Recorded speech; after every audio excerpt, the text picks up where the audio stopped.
Hello everyone, welcome back to the stream.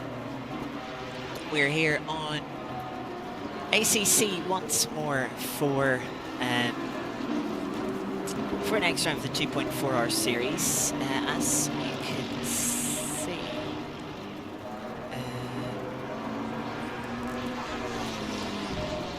I've not done anything because I'm watching Daytona.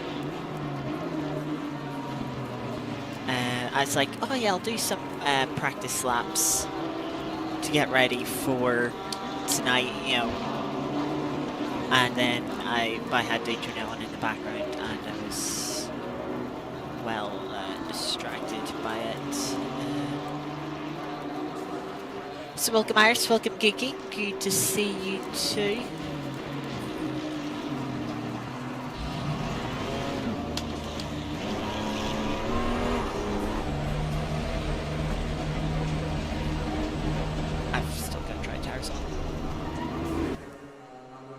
Be a good idea to change.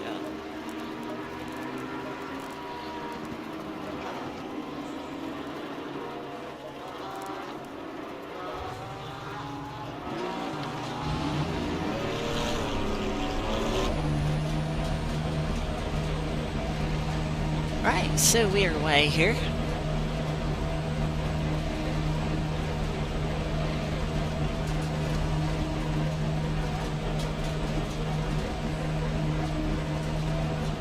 Right long pit exit. Looks like we could slot in between the 1111 and I think that's the 999 there. Which, if we could, that would actually be really nice.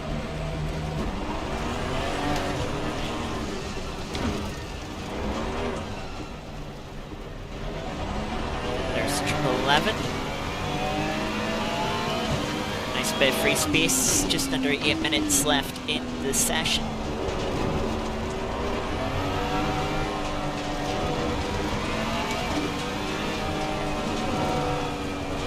But yeah, it's wet here in Misano. When I say wet, I mean it is very wet. We can see rain intensity is around 60% region, which is definitely on the higher end for ACC events. Generally you see around 40.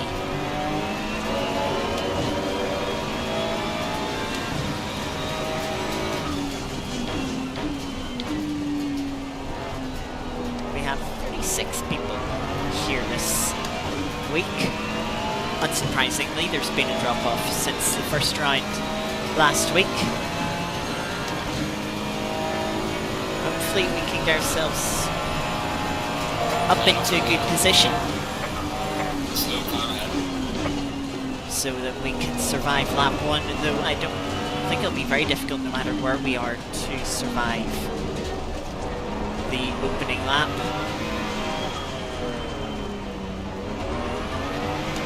1 made a mistake, it looks like. I'm backed up. As such, we also had to back up. Just over 6 minutes to go as we start our first flying lap.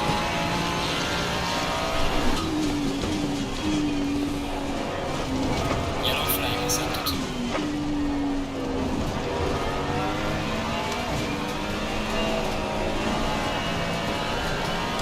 Big slides through turn 3.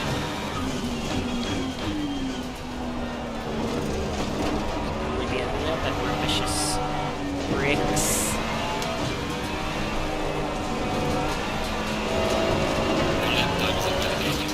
Validating the lap there.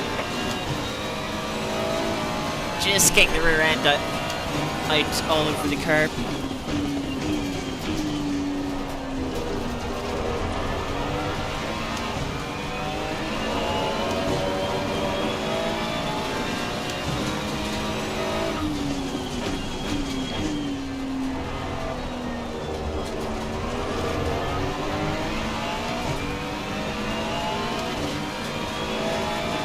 Be respectful, good that the McLaren behind it currently sits on pole position 3.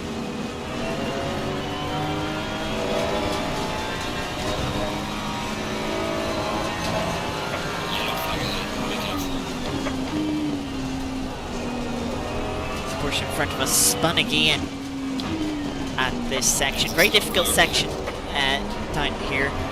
It's quite difficult in the dry, let alone in the wet, where, especially with how wet it is here.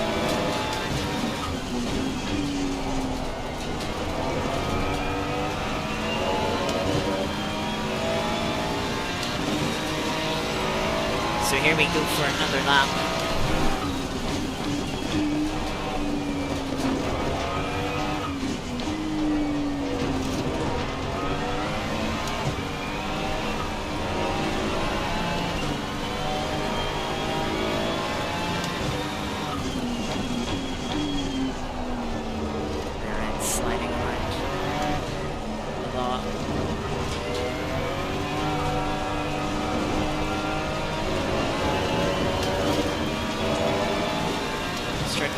Bit of understeer.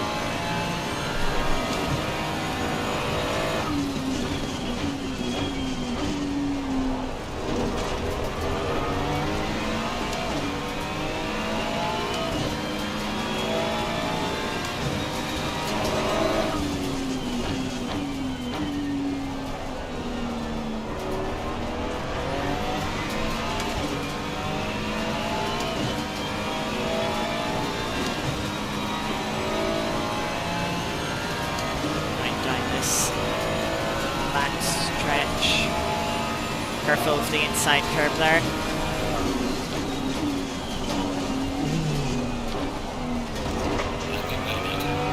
Just clipped the outside curb.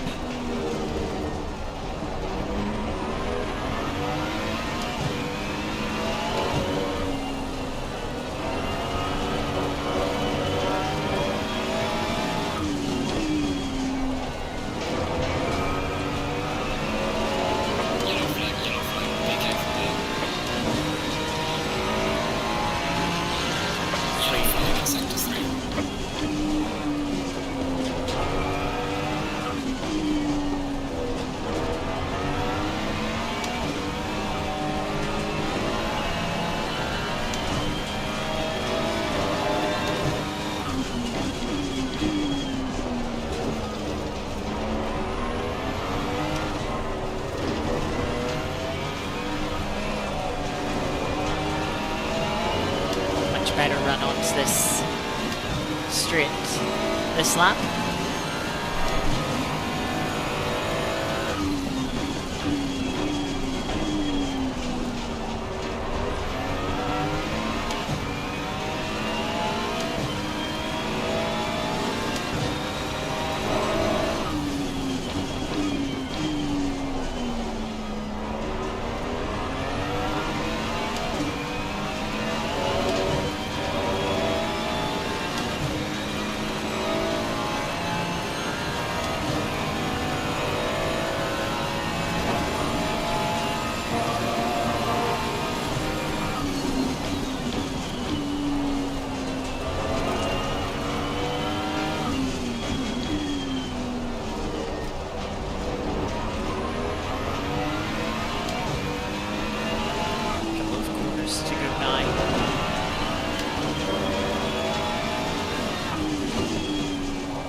To the line, give ourselves 27th,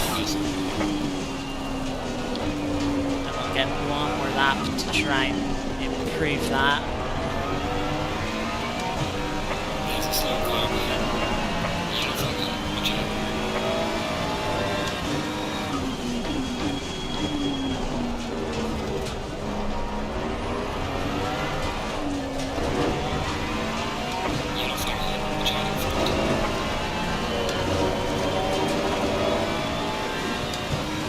Two tenths up, down on a little bit of momentum. Getting up to the left-hander here.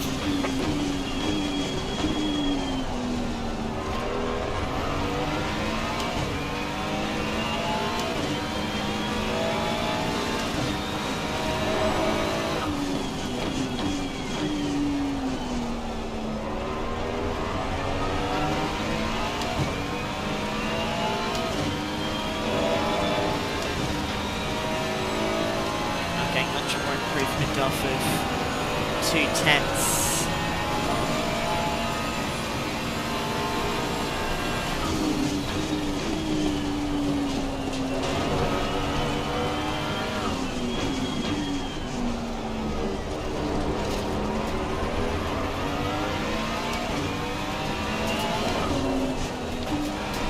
Just got that outside curve when it turned in.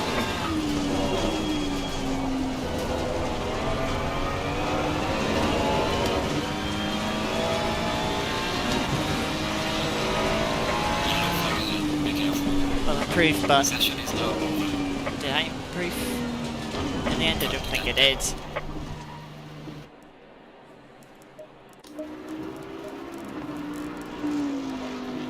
Timetables improved by 400s.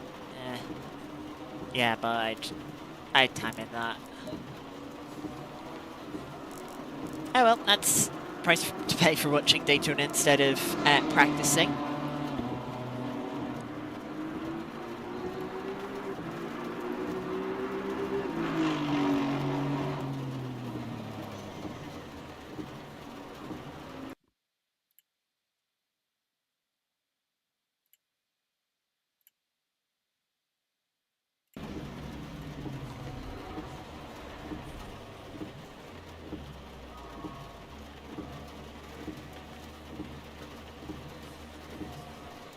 There we have confirmation of the final results. Really, when consider the people that aren't here this week, it's actually kind of the same qualifying place we were last week. A couple of temps would have got us up into 24th, which definitely would have been a little bit of an improvement. Alright, conditions are wet. We have some slippery curves, and also watch out for your braking distance. We're thinking the fuel calc is probably well off. Let's see, what were the top times? 42s. Yeah, let's say 42s.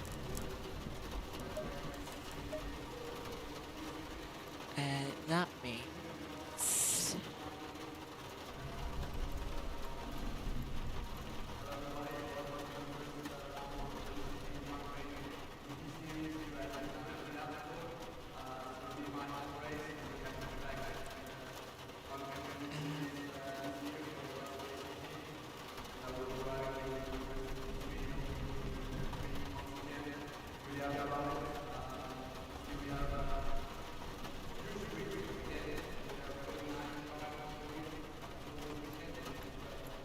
we could get 23, 24 laps per stint.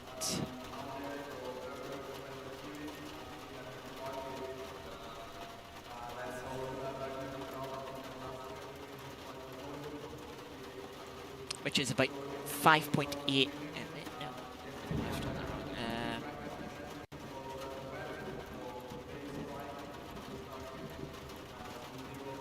Yeah, which is about 58 litres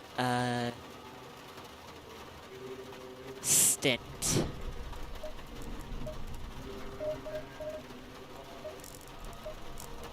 And just go reduce the pressures by 2.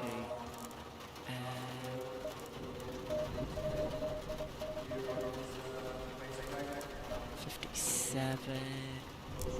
Add on there, and let's just do a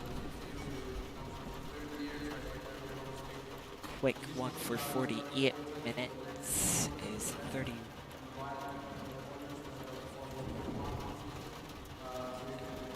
74 liters.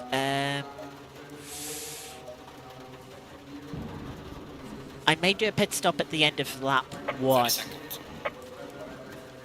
Let's see how the start goes, but yeah, let's start on 61 liters in case we do want to go through, continue on. 20 seconds.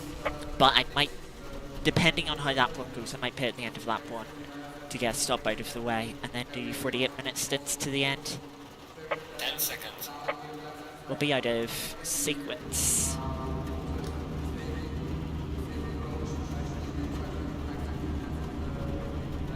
But yeah,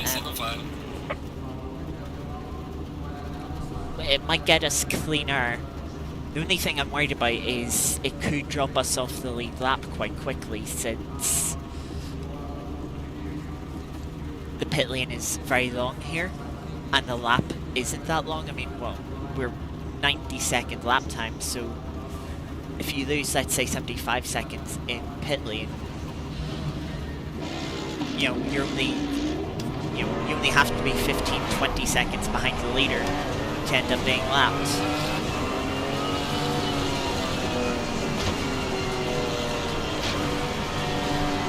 And if we get lapped, then ultimately we don't have the clear air that we were aiming for.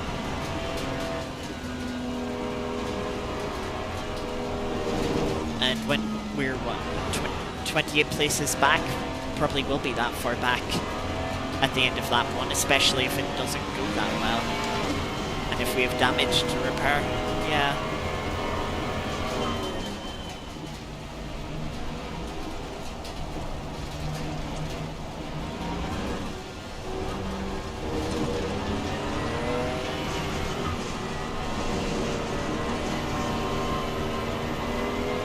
Mustang in front, examining the runoff.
Taking a while to get up to their space.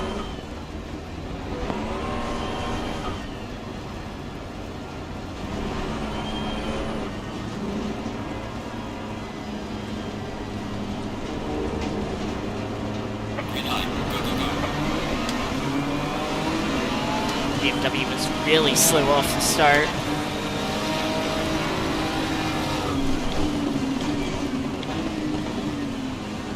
Some crashes going on the inside.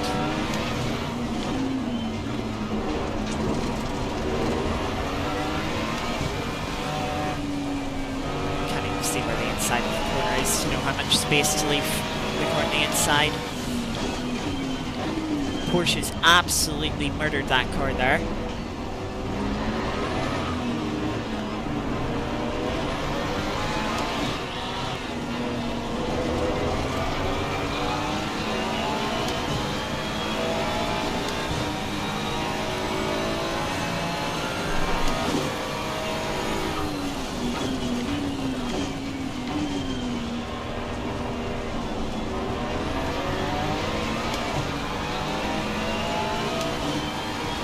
First already.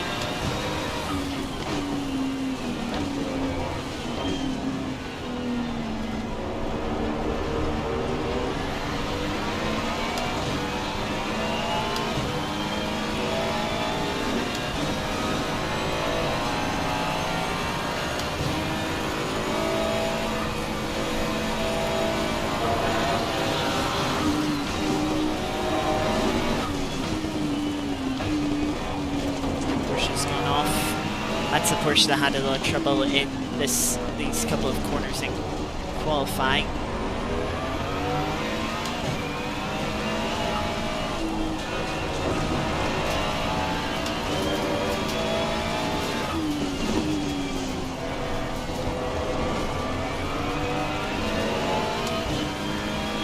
ready in turn 2. We survived lap 1 and we're up to P19.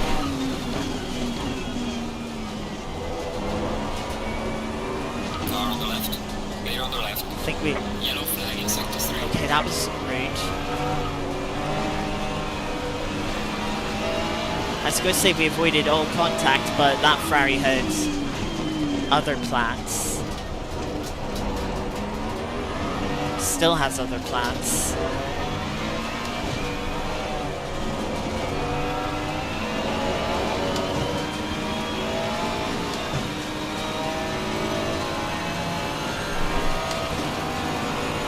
Yellow flag, be careful there.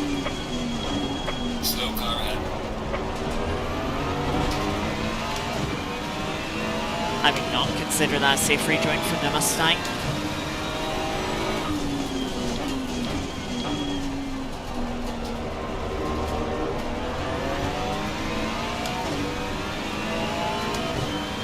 Thus we're up to 16th. Some people have pitted. That'll give us a little bit of an idea of where we would have come out if we did pit.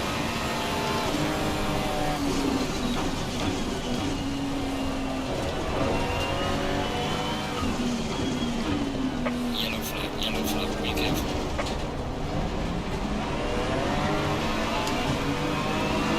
Car on the left. Clear on the left. Just being heads up there. Across my nose. Yeah, just being heads up there and we actually gain a couple of positions. Well, okay, this has been your Russell best.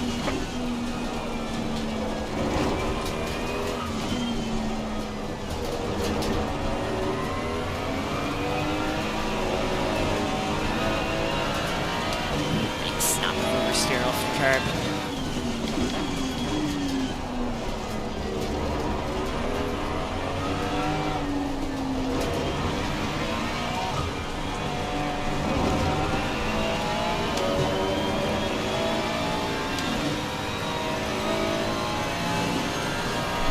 Very chaotic indeed.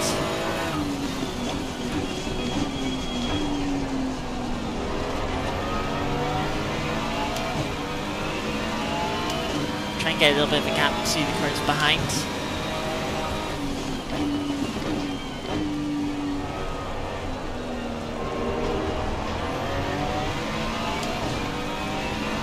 But kind of don't want to be so close to the BMW.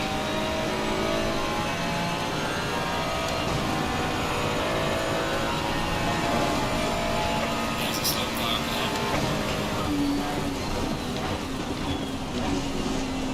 BMW's gone sliding off. More cars have gone sliding off too.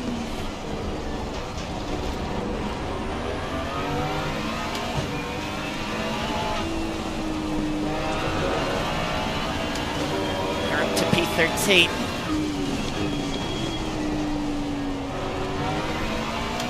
Plenty of brake lights there in the spray. Had me a little bit worried as we're on the back of a lap car here. Fastest lap so far.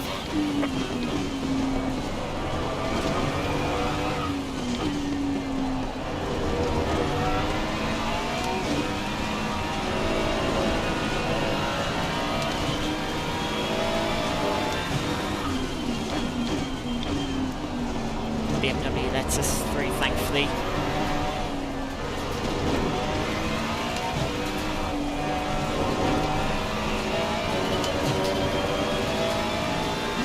Okay, good chasing down number 9 Aston.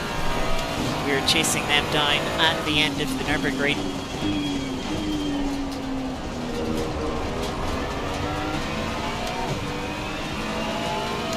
Race.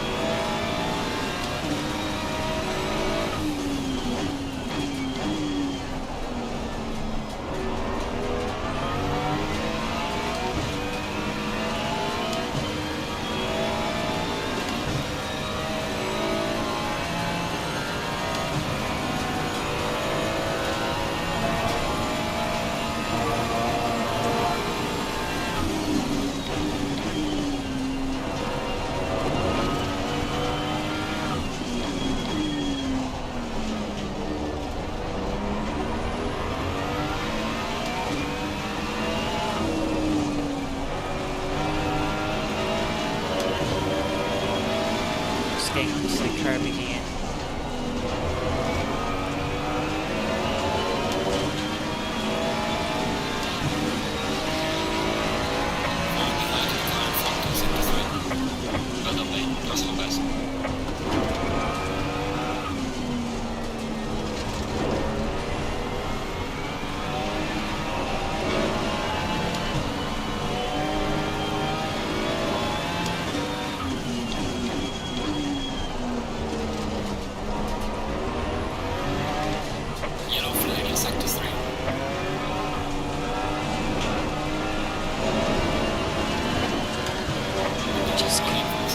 That's a harsh warning, but the track limits in wet conditions usually are very harsh.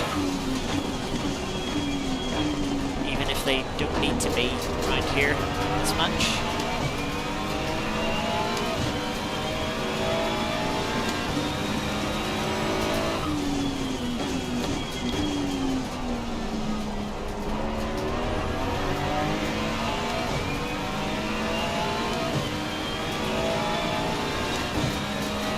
It looks like it's going to be holding steady for the next 30 minutes.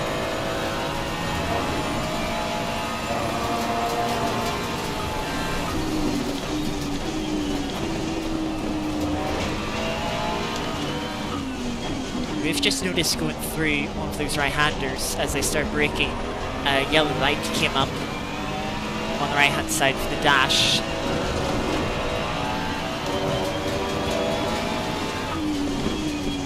That was a locking light to tell me that the front right was sort of starting to lock. Of course, the ABS then kicking in to prevent that. But that does drag you out a little bit wider in the corner. It nearly brought me out to the curb. And we've seen what that curb does already, both in qualifying for ourselves and earlier in the race for a couple of other cars.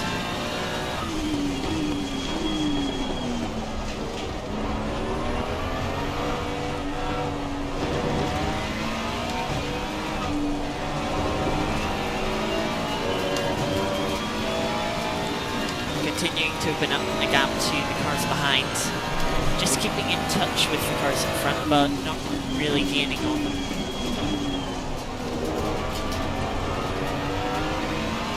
As the Aston Martin gets past BMW.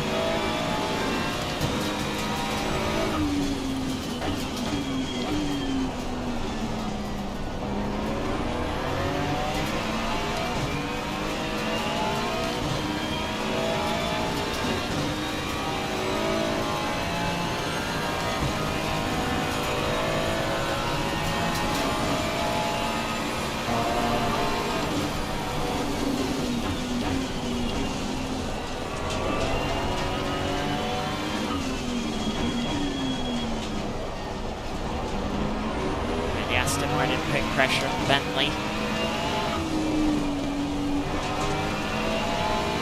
Just touched that curb again and the car had a snap.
BMW's gone wide, but I'm also having issues. BMWs have the inside when rejoining, and that's very respectful.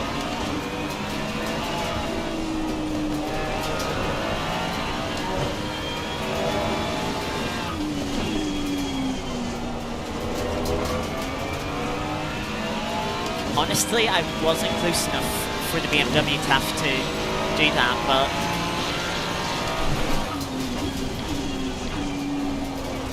it's a nice change of pace from a lot of rejoins I've seen from this community, or people in this community, I should say, recently.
As the Aston continues to put pressure on them, but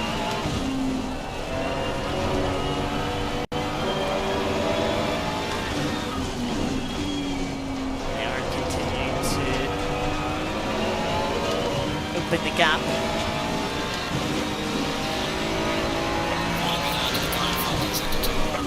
Well done, mate. Personal best.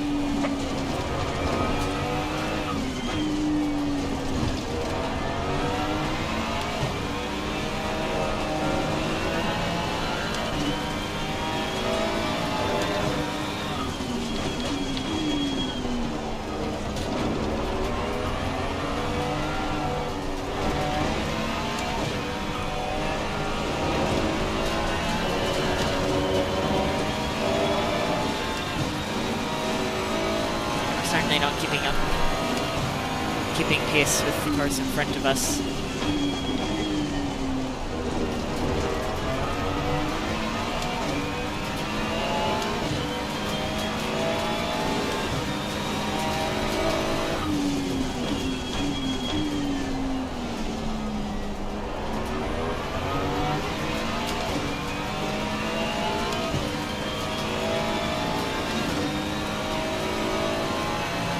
Tire pressures look good.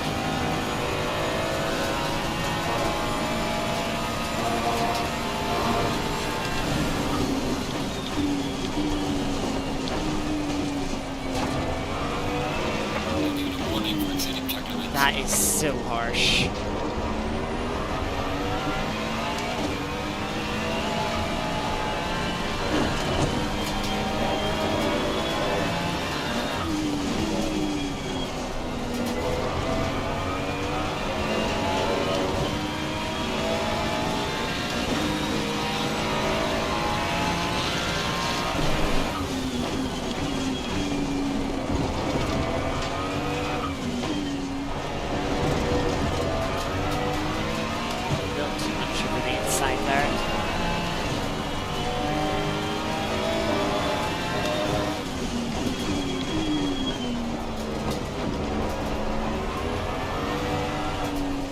Our first drive through for track limits.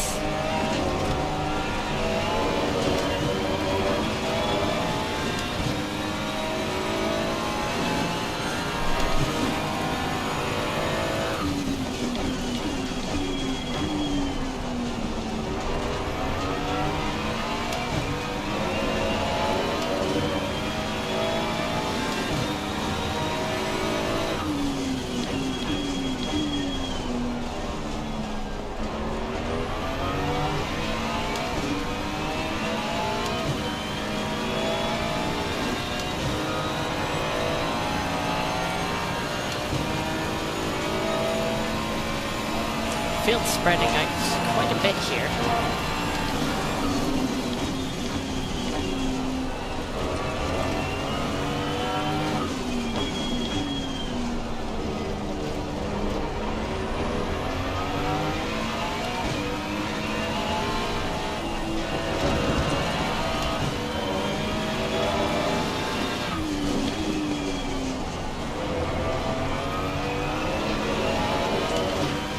Yellow flag ahead, watch out in front. Got ourselves disqualified. Personal best.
Second person to follow the track limits.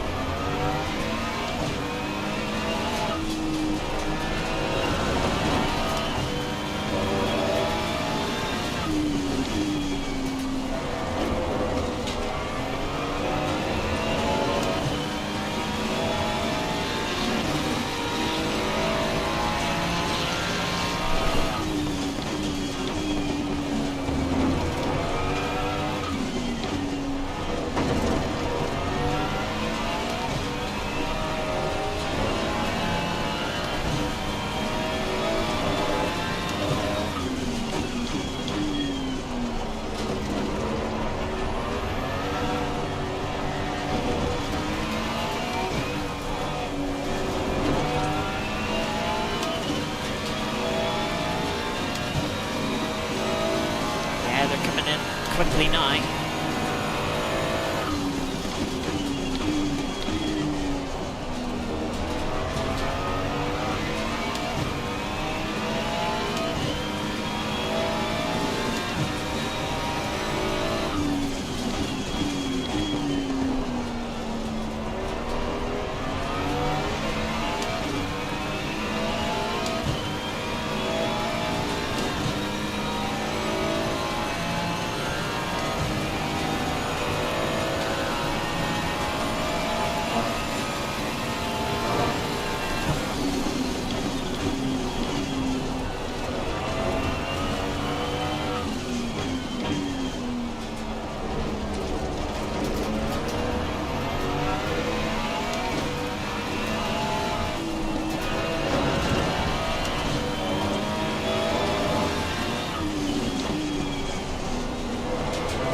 Well done, mate. This has been your personal best.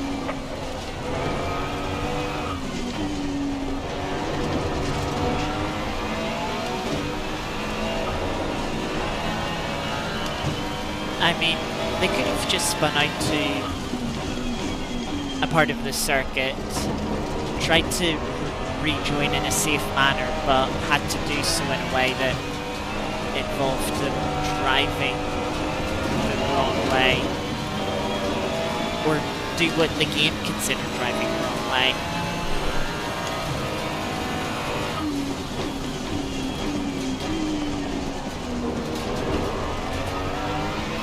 I'd also consider, since this community does have a no rage quitting rule, that they did it deliberately. And usually this can community will remove any DTs that you get and give you a stop go 30 in its place. But that hasn't happened yet, surprisingly. Maybe only admins are racing.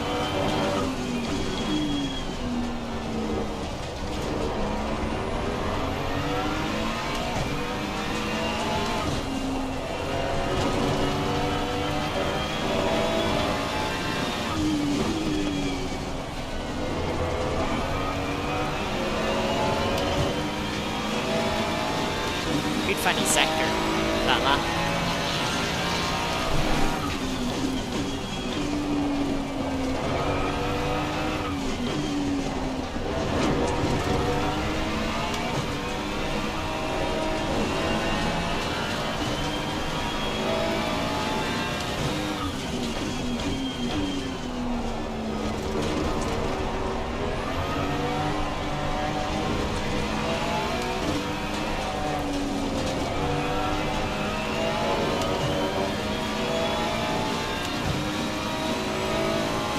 But given that they're still in the server, I doubt they did it intentionally then. You know, usually those people would leave the server straight away before there's any chance of the penalty being removed.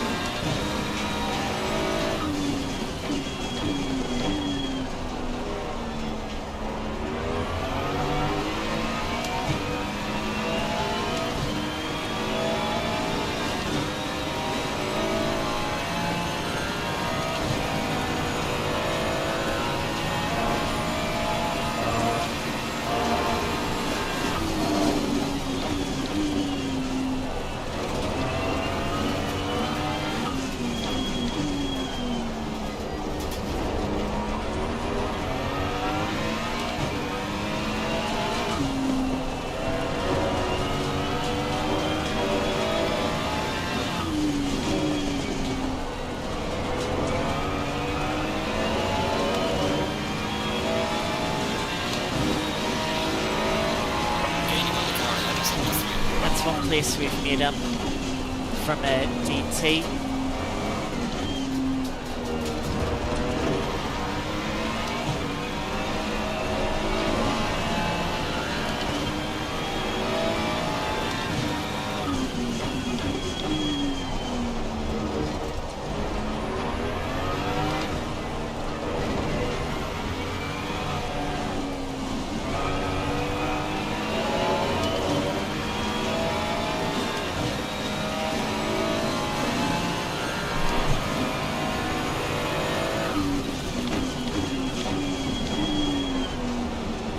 Martin trying to go for a move on the Bentley.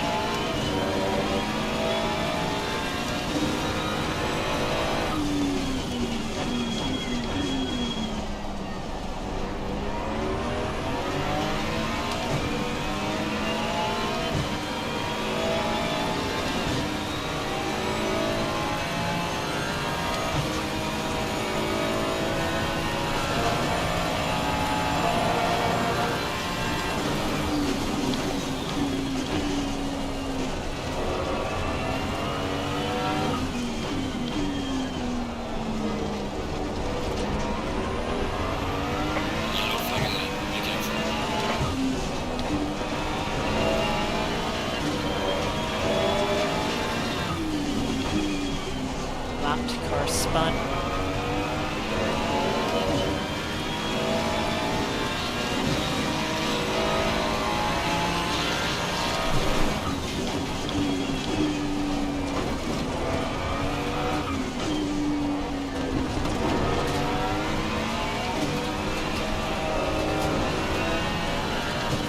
think we're coming up on a bit of traffic.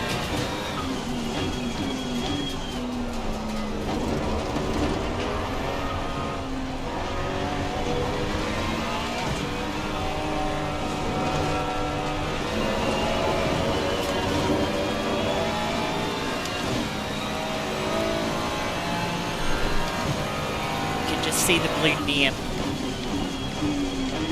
at the top of the relative.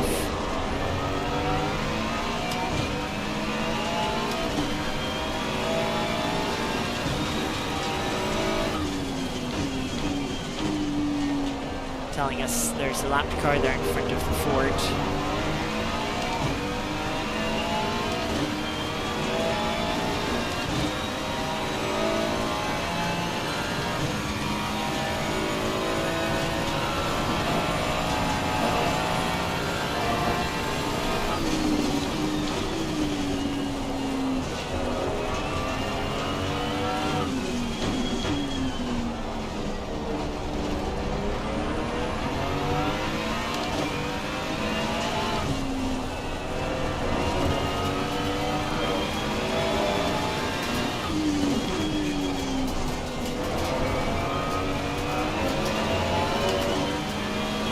Minutes into our stint, 8 more minutes to go. The 98 Ford has opted for an early pit stop.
Surprised I didn't get a warning for that.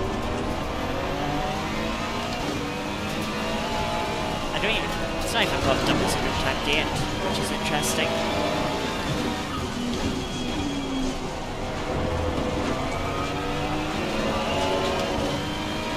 Another DT in front of us.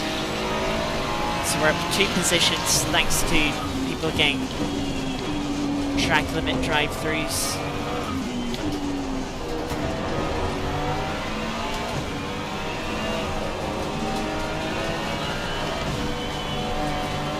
Having big traction issues through turn 3 there.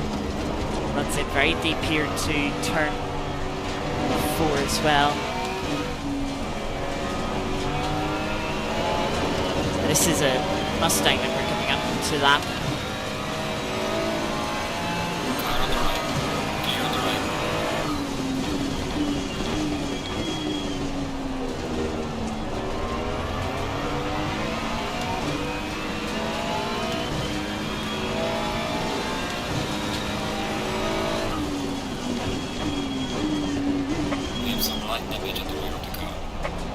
Mustang.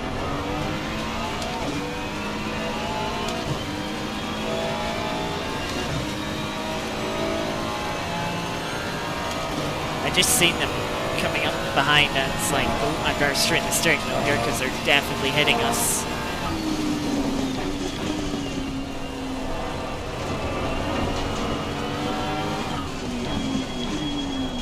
If I didn't straighten the steering wheel up, could have been hit into a spin.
I just realized I calculated the fuel oil wrong.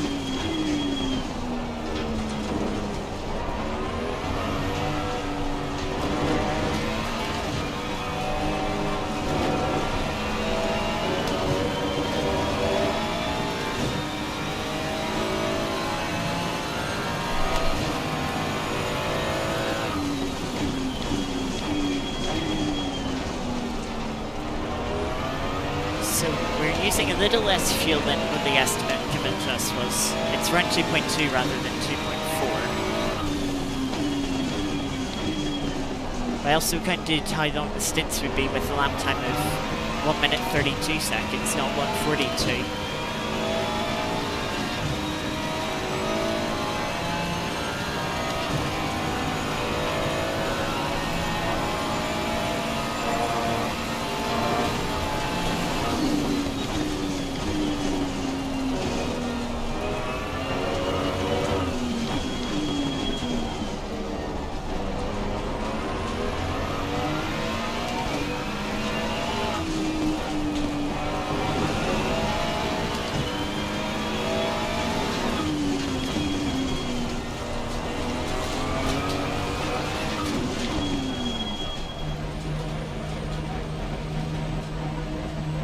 Oh, we do have 7 seconds of damage from the Ford hitting us. Straight up onto the jacks though. Just gonna take a little drink here.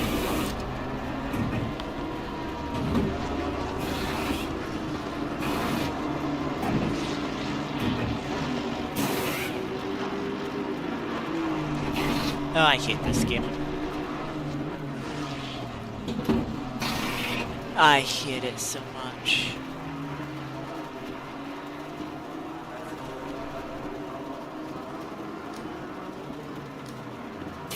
Mandatory stop is not clear. Come on, let's go. Of course, when you have wet tires on and you press change tires, you want dry tires put on your car. Thanks a lot, game.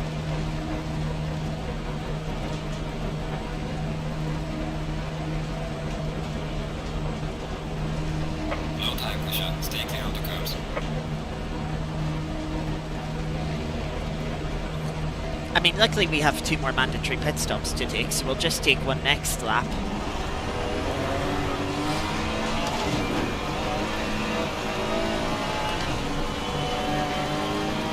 And look, we jumped the Bentley.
Fun fact, have more grip on these tires now than we'd have on LMU in dry conditions, but at that temperature.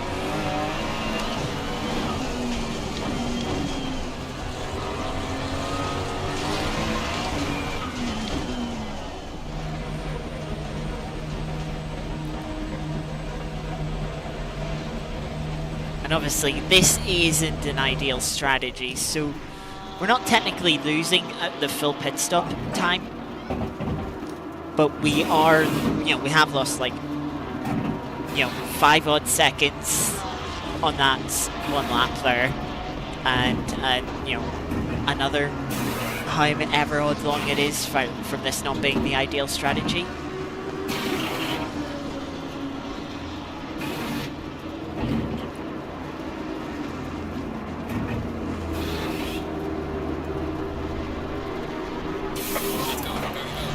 I also love how the countdown just stalled on 1 there.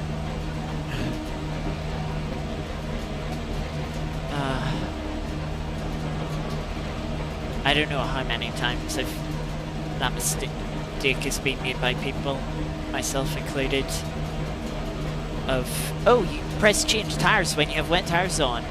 Oh, it's put dries on, of course.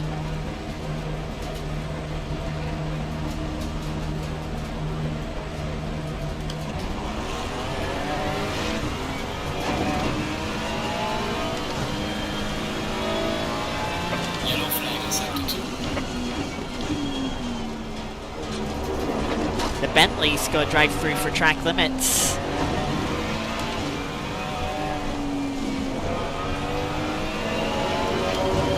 So we are technically in front of that Bentley. Yeah, I wanted to put more fuel in though, because we're only going to make 1 more pit stop between now and the end of the race. So really, we want to go 50 minutes. To get halfway between now and the end of the race, and then do another 50 minutes at the end, rather than doing 36 minutes now and then having another 5 minutes to do at the end.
So you can see the number 9 Aston also is on 1 pit stop. I wonder if that Lambo has done the same. So I wonder if they did this exact same as us, because they were about 6 seconds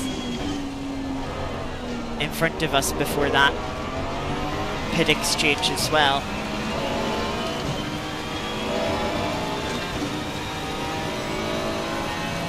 And see, look, it went back to dry tires there.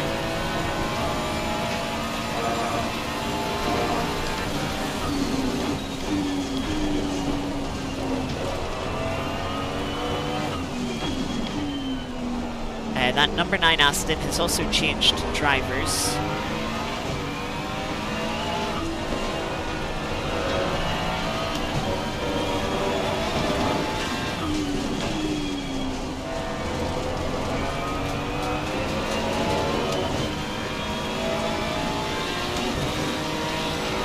Few cars coming in to the pits in front of us.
hoping if we catch up to the Mercedes in front that they don't fight us too hard.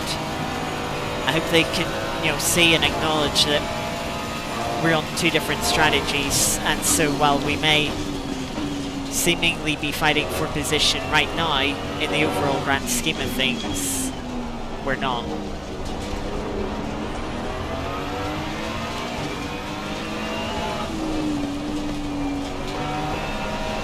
Again, just clipping the curb there.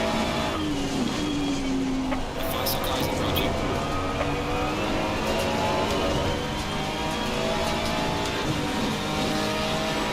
46 for the Mercedes. If that's their pace, I definitely want to get in front of them as soon as I can.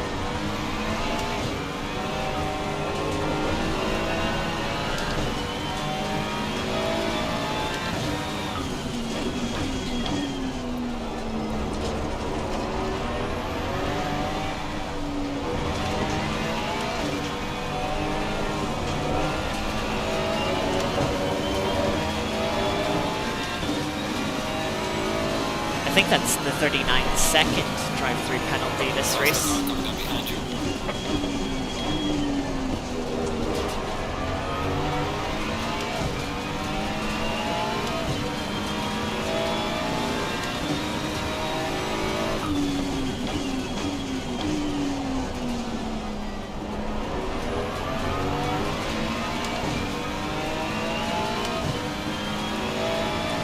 Bentley's not quite close enough for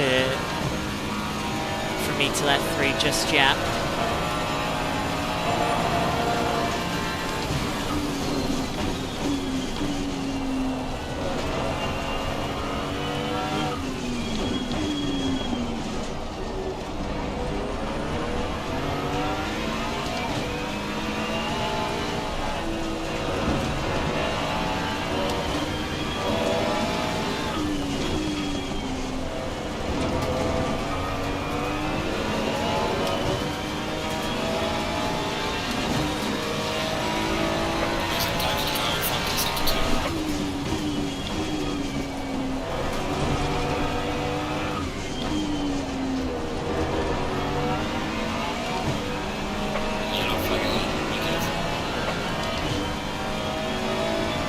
That's Mustang, and that's a horrible rejoin.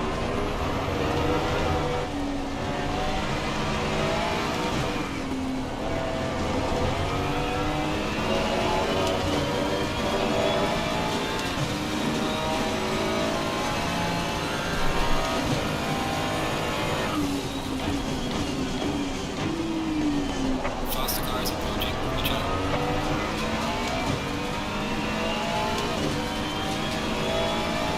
A little bit nervous there.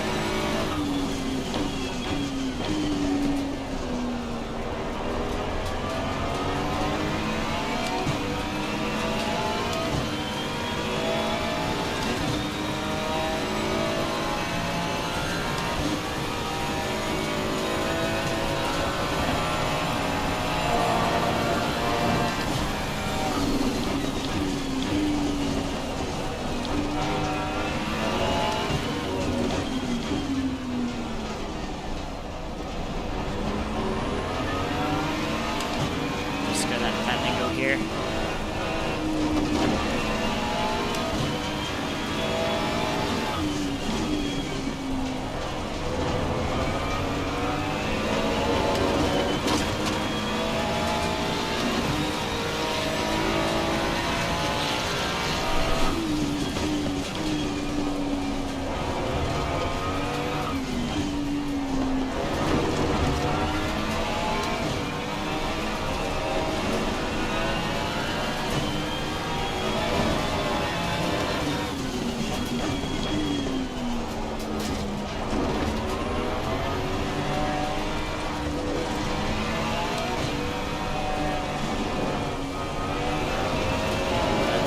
There.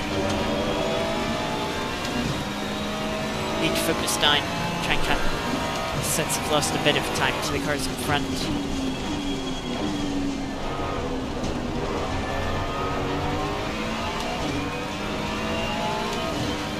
I need to capitalise on the number 9 Aston having their slower driver in the car.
Mercedes running out wide and spinning there. Struggled on the brakes a little bit there. I was a little bit worried I was going to go into the Mercedes, but I was like, I think I'll just pull this up.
Getting onto the back of the Aston.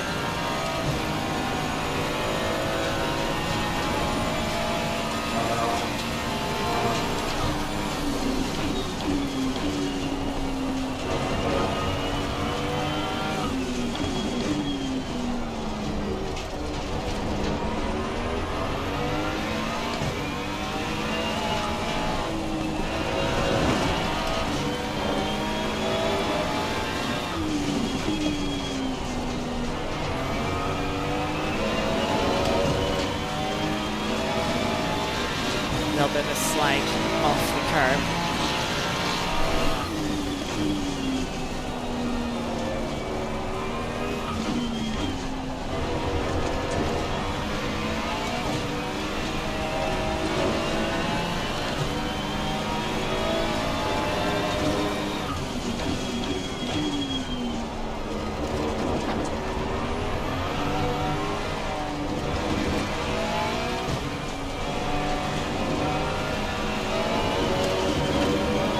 Say that Aston is definitely costing the Bentley time now.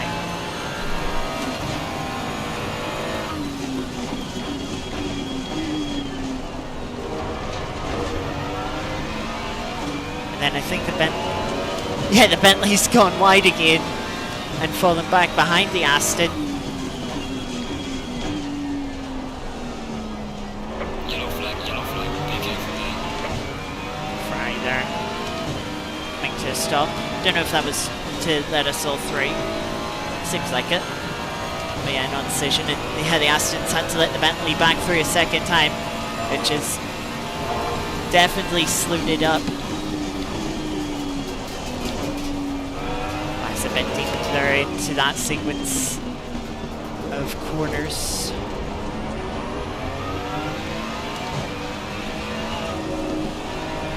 Aston on the curb, turning in.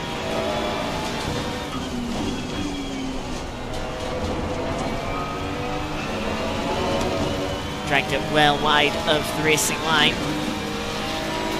47. Shows you how much time they lost there.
Early there.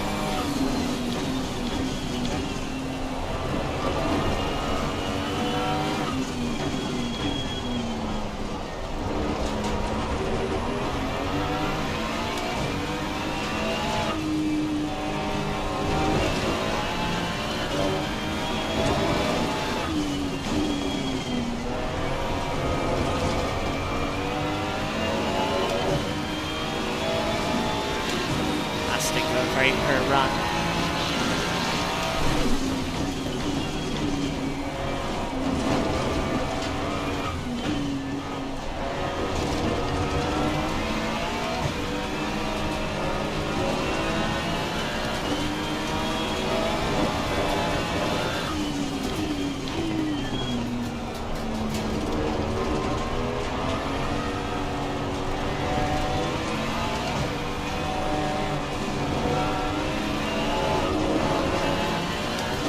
Aston had to get on the brakes there to avoid going over the track limits.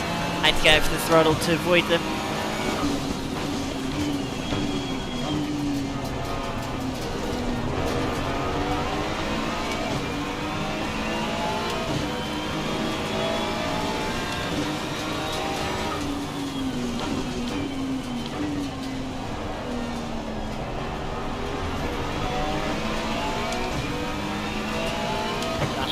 Right.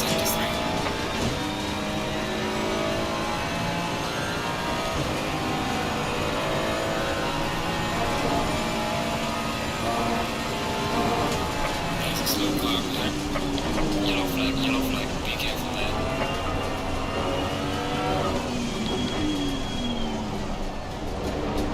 That was close to a big moment.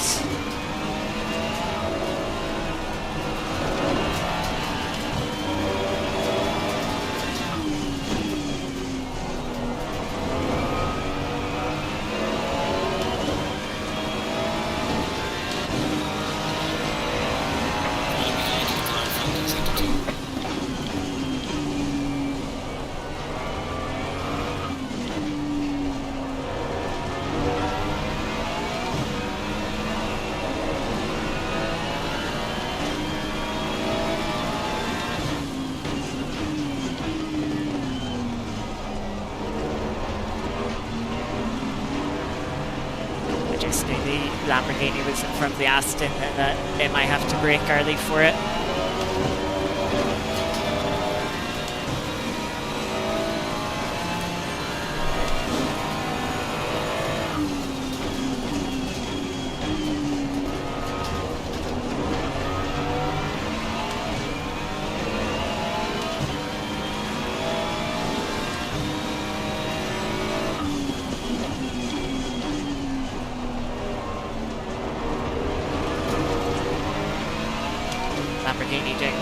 capturing in the rear view camera.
Faster through the final sector.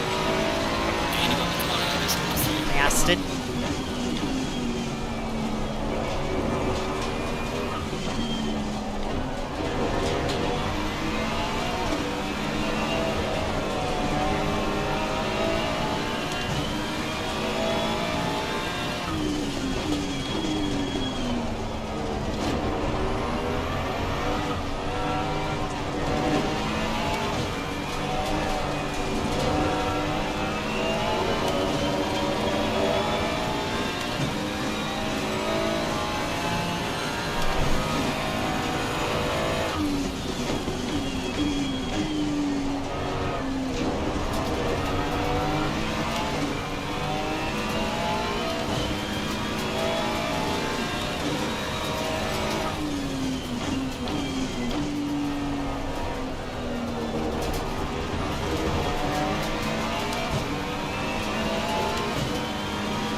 Dropped back Aston a bit so far this lap.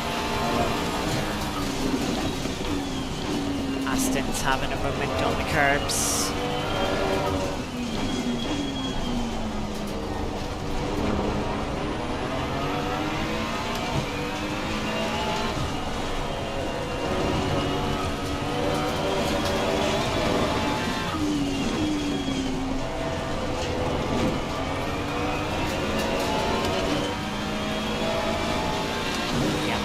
Back in on the final sector.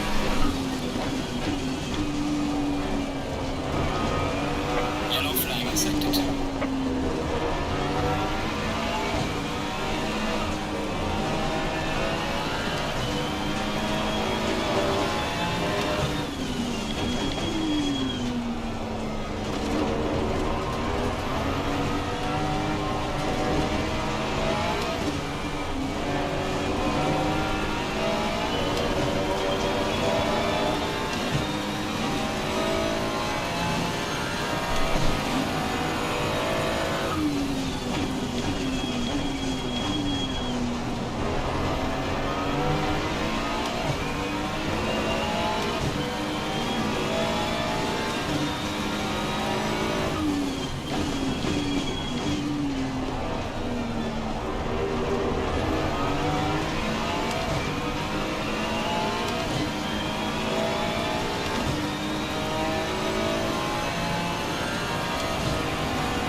11 Porsche.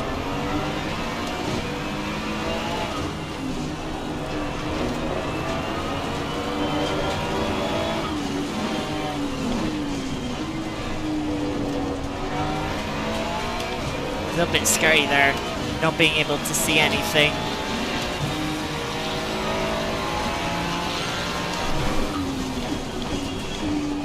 Slow car. Getting right behind the Aston.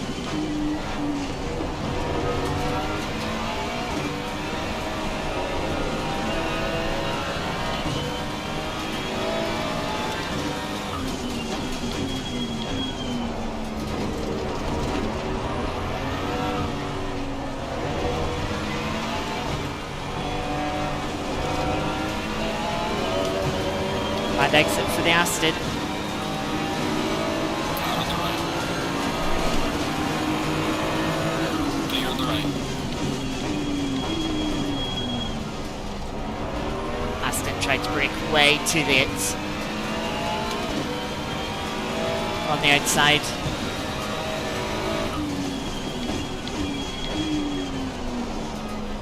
Now we have to find our rhythm again.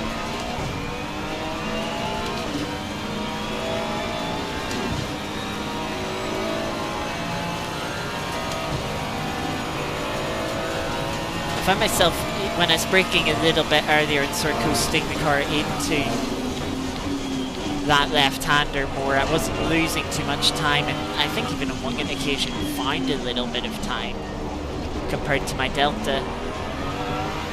So I wasn't too worried about braking as late as I could, especially knowing that I was on a wetter part of the track than the racing line.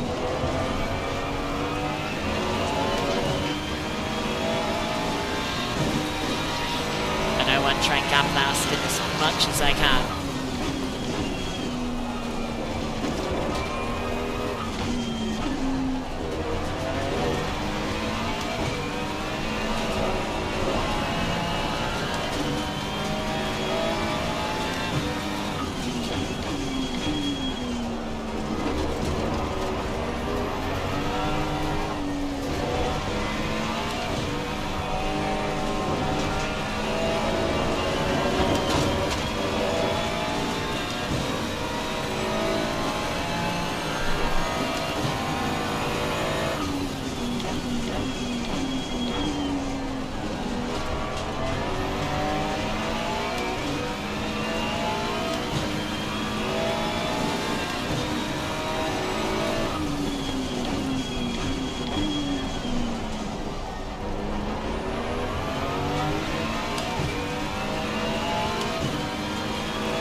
That corner on the brakes just feels inconsistent.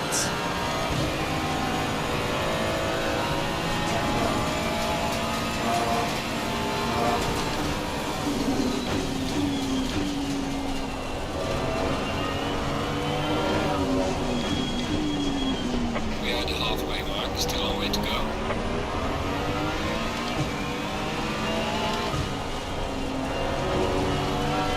Halfway, so theoretically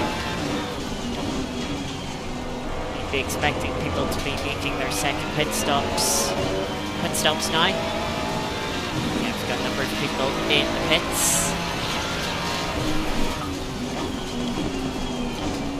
all of which we're gonna get past.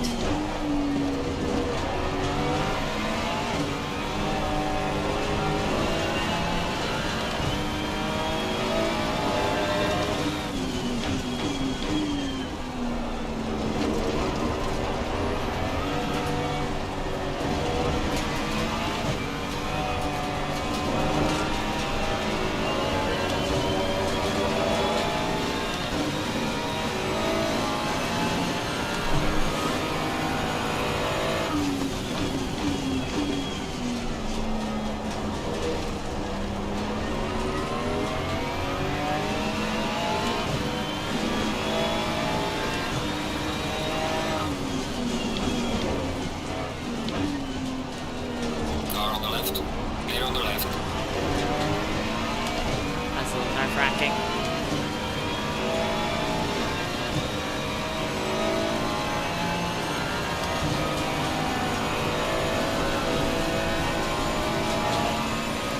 I turned in a little bit too late and the Ferrari behind got caught out by that Mercedes in front.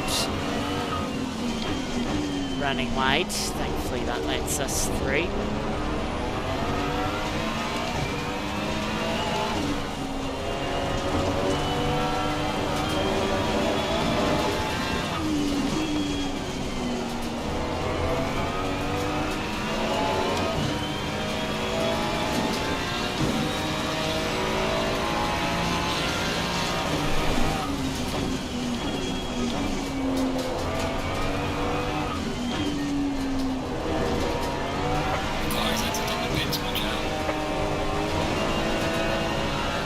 Number 2 Ferrari speed us out in pit lane, but it doesn't matter, they picked up a stop go 30 for speeding in pit lane.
They take that drive-through penalty this lap.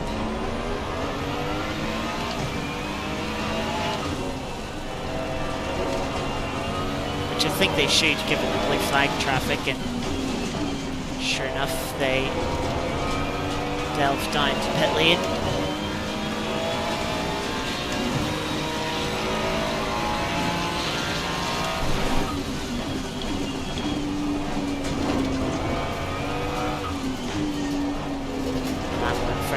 Spins off.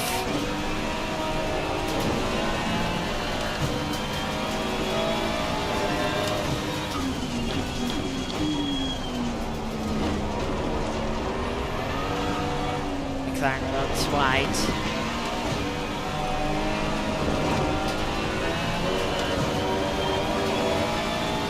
I thought I cut the corner there for a little moment, but nothing's come up. Car on the left. Clear on the left. McLaren kindly lets us through.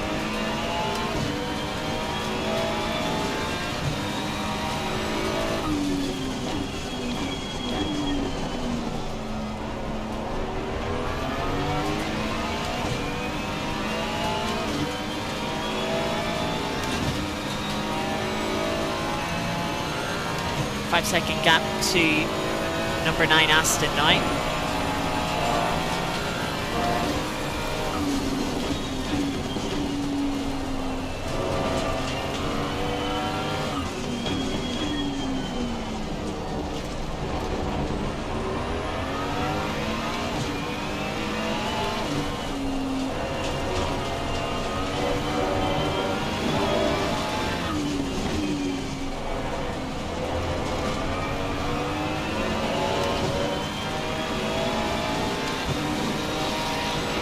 Number 70 McLaren. That puts us into the top 10.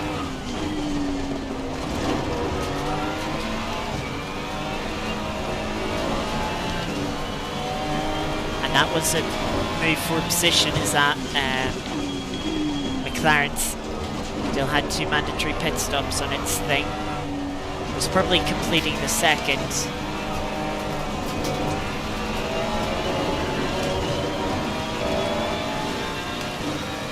But we'd still have one more, we'd be on the same as us, we're now ahead in track position.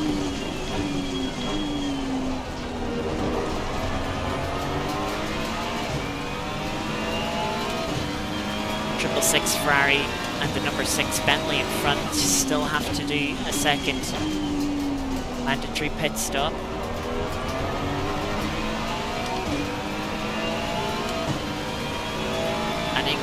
number 6 Bentley. It has taken the fastest lap of the race, trying to make up for that drive-through penalty they've got for track limits.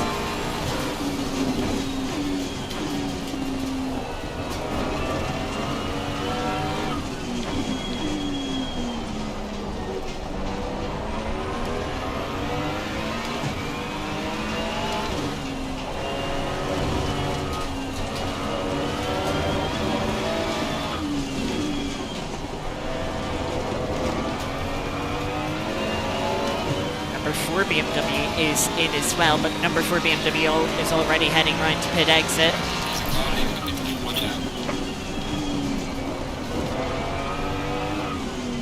And has already got to pit exit well in front of us. That there is the time that we lost from having to do a lap on dry tyres.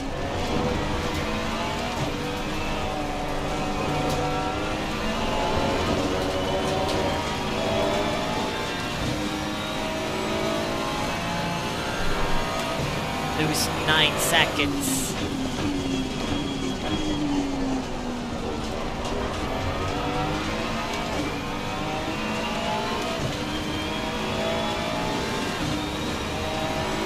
Yellow flag in sector 2.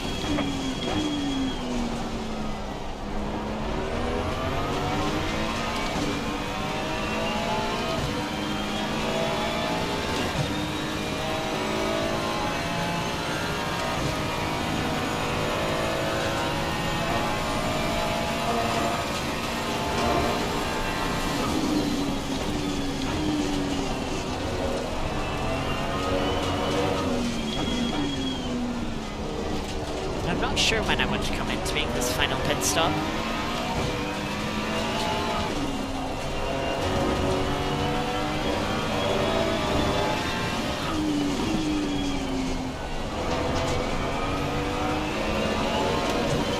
I might make that decision based on what the pace is like.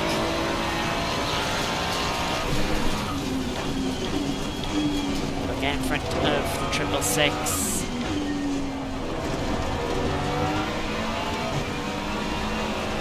Ferrari.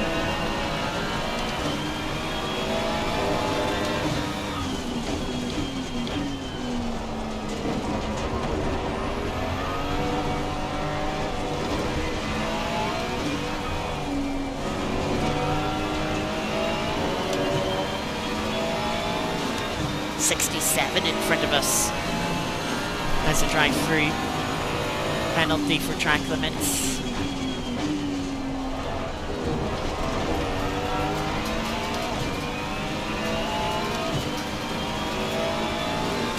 Definitely going to be taking that position as well.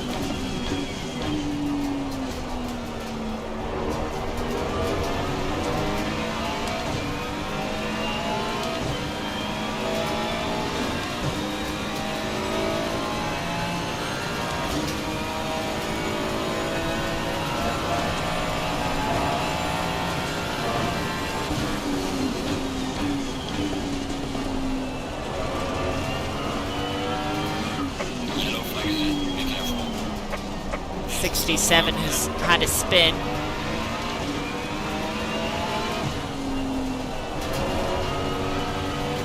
And lost a lot of time.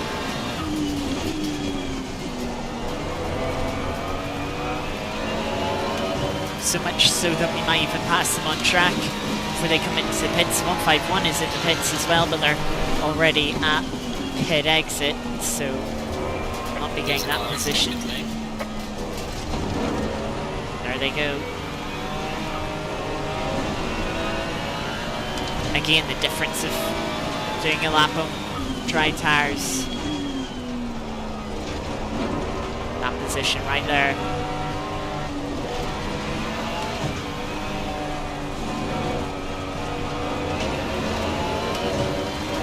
900 disqualified, or 78 disqualified for track limits, sorry.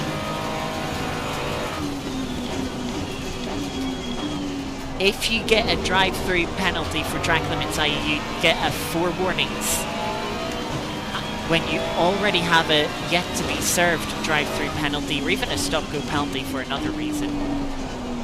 The game can't give you a second penalty, and as such it just DQs you.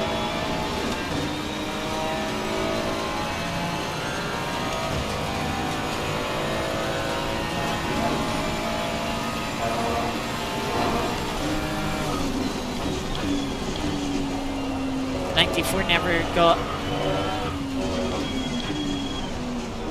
undisqualified earlier, so I doubt 17 will be undisqualified now. Yellow flag ahead. Watch out in front.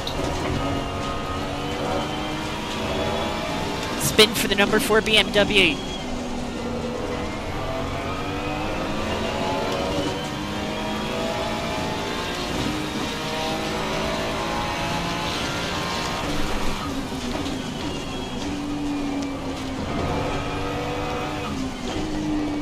Us up at another position.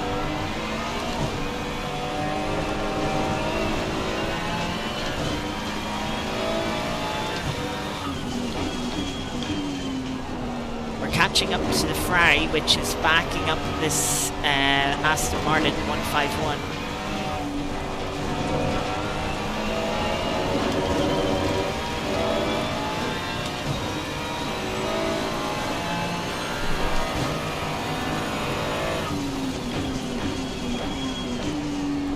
We're now in a net P5.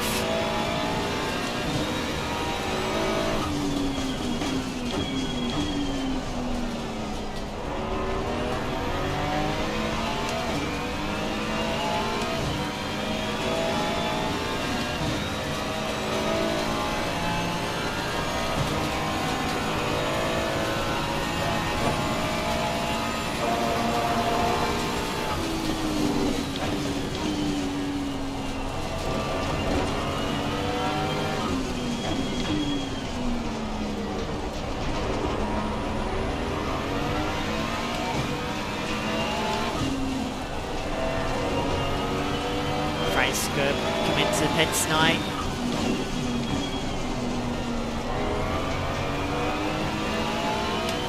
Here we are, right on the back of the Aston here.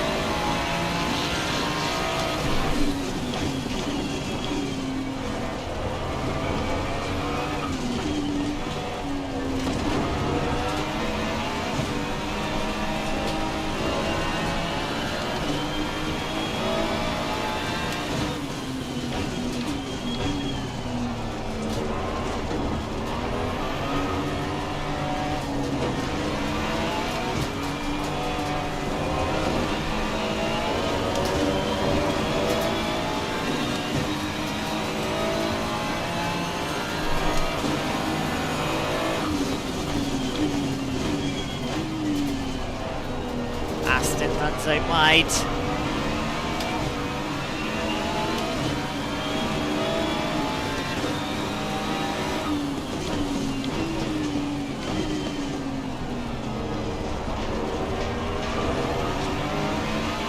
Just going to defend the inside here, stop them from coming back at us.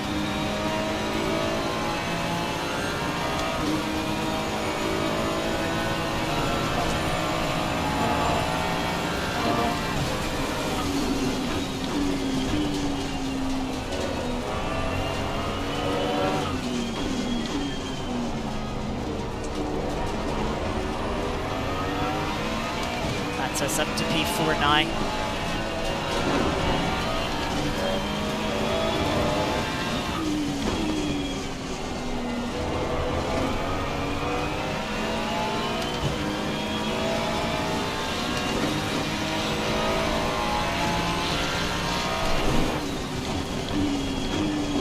Yellow flag in sector 2. There's a car leaving the pit lane. Watch out.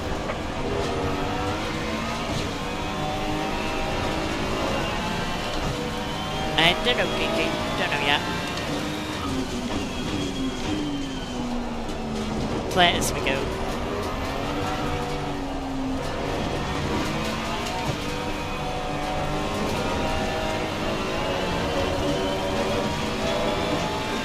.297 McLaren. just coming out in front of us. I suspect they'll have more pace than us, given that they were on provisional pole at one point in the second half of qualifying.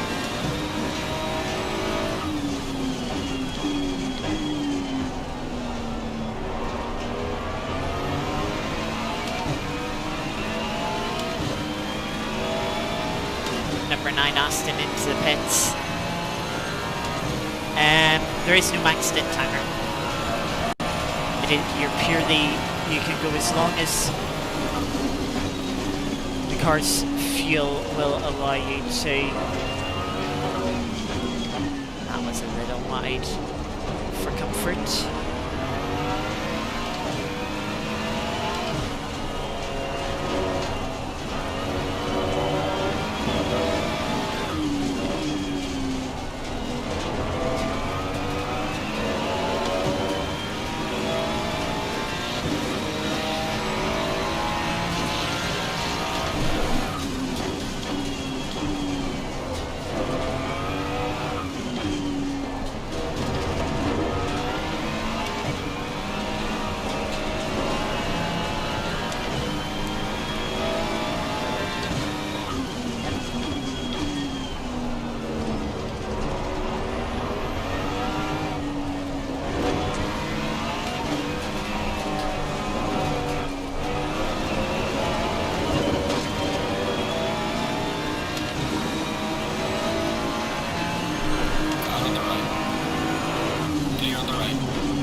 Nice cut back. Not.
Held up with the Porsche that we were lapping there. I feel like it should pit soon. I feel like these tyres are past their best.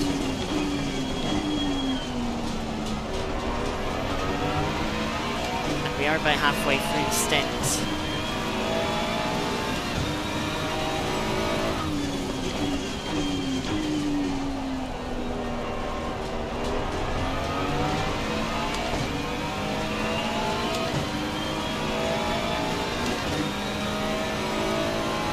900 getting another track drive through. They got one not too long ago.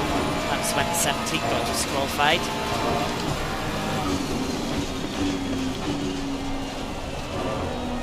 .297, the McLaren in front of us, drive through.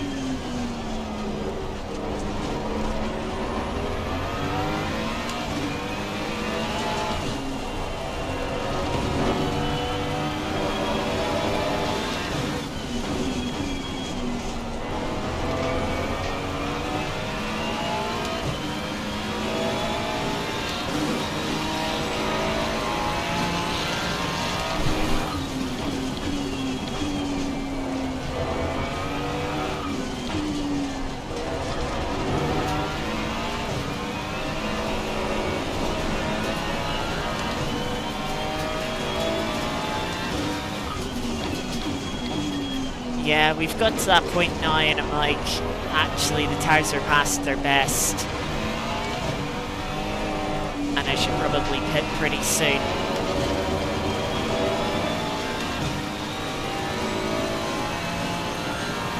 I think I need 40 liters of fuel on top of what's already in the fuel tank to make it to the end here.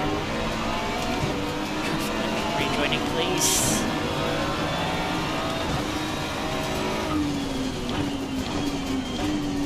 Thank you for backing out.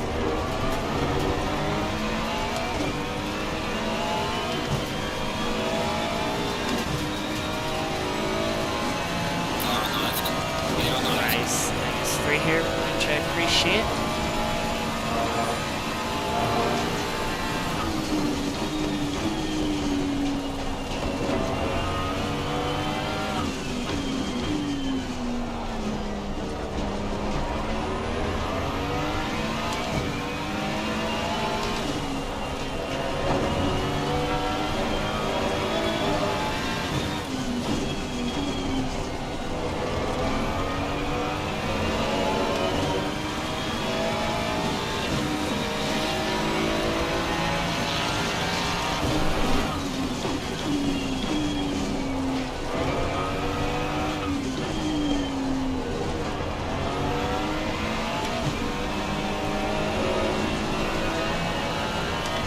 Lap times don't seem too bad at the moment, and we have clean air, so I'm gonna stay out.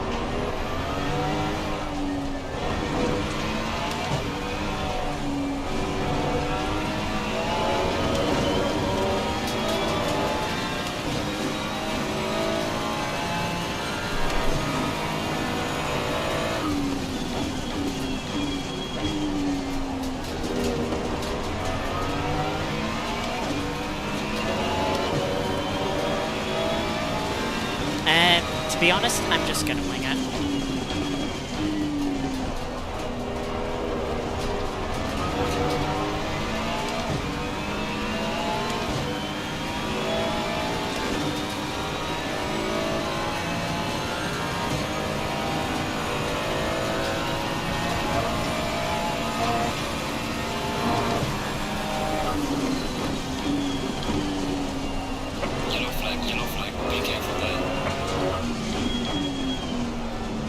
It's about 45 litres to do 36 minutes.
Yeah, 40 laps should be safe.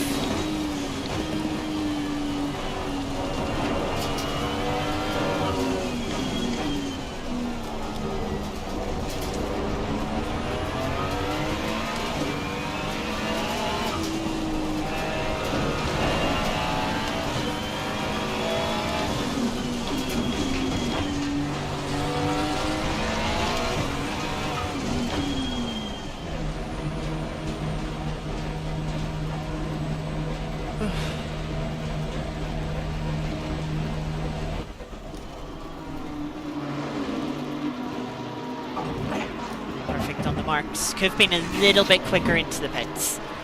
And maybe give away close to a second there.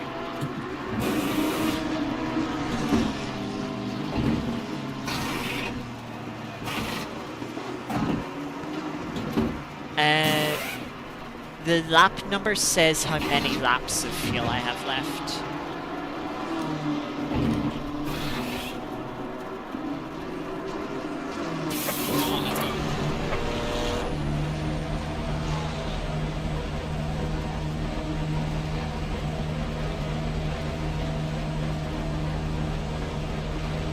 It said 26.8 before it then sort of accounted for... Actually, hang on a sec, you've done a lap and you've gained 40 litres of fuel. How have you done that? The number 9 Aston's just got to drive through for track limits. We're looking really good to jump them out on the pit exit anyway.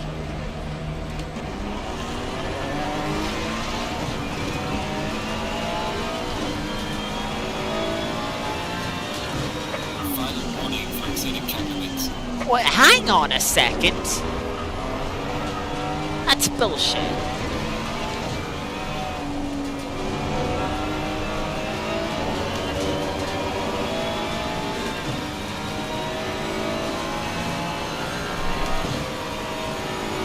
I'm so glad that wasn't a DT.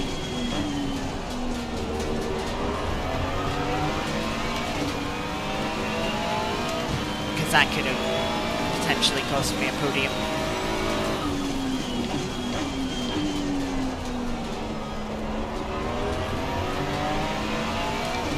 So this stint is going to be a bit shorter than our previous stint, and we have less fuel on board. So theoretically we should have a bit more pace here.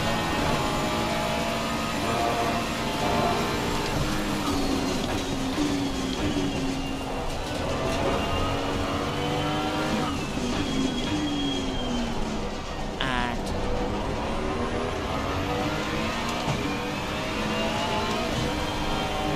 car down. Car just fuck off, game. Fuck off. Car just understeered there when I turned in.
I mean, 40 minutes is definitely still plenty of time for other people to get track limits. And while we're not losing any positions here, of course, we're losing positions to those that still have to make their final pit stop, which is quite a few people. Hopefully we'll beat the 111 here.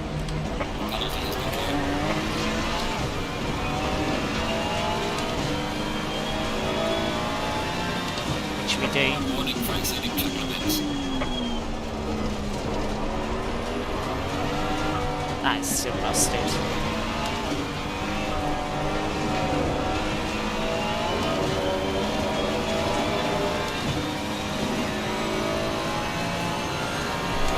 I mean, if you did that every single pit stop,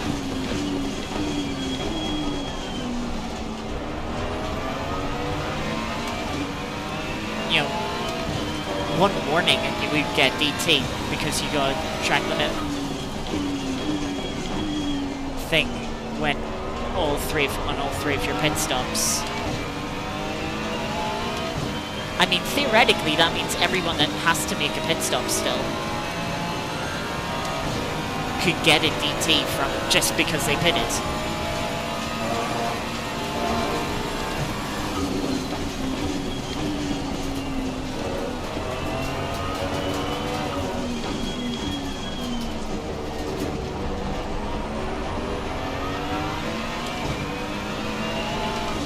Yellow flag accepted.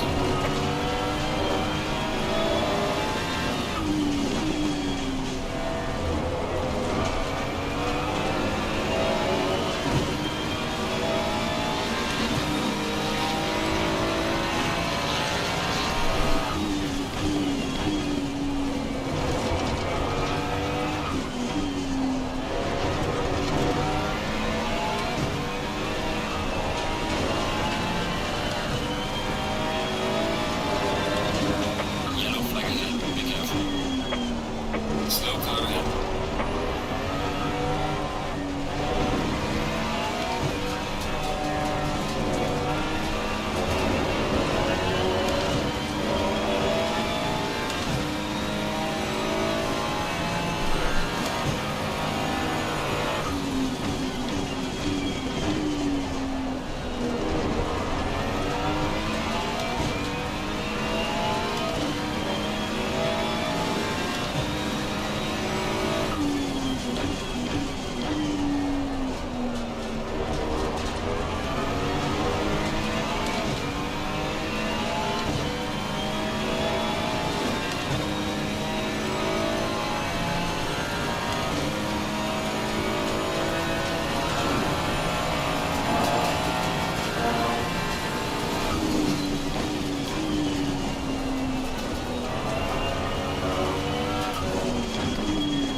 There's a car exiting pit lane.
All we can do now is drive as fast as we can and kind of hope that others fall to the same fate.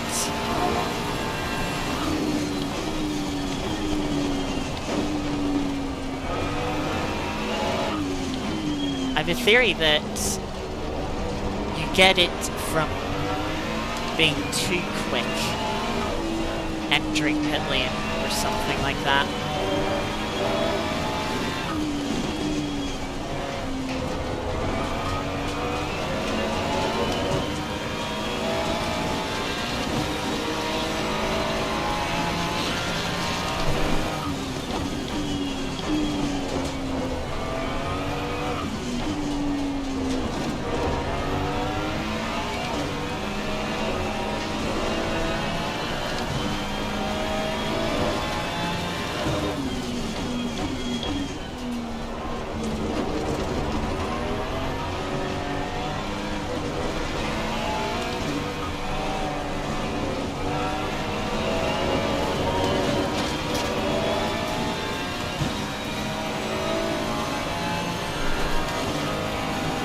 number 6 is into the pits.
Number 6 didn't get a DT.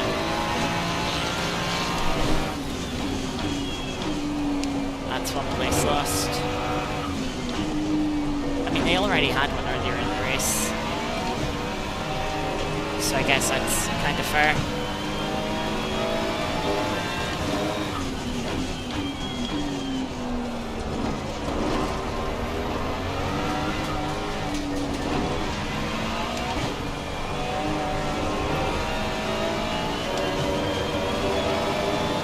Car on the left. Clear on the left.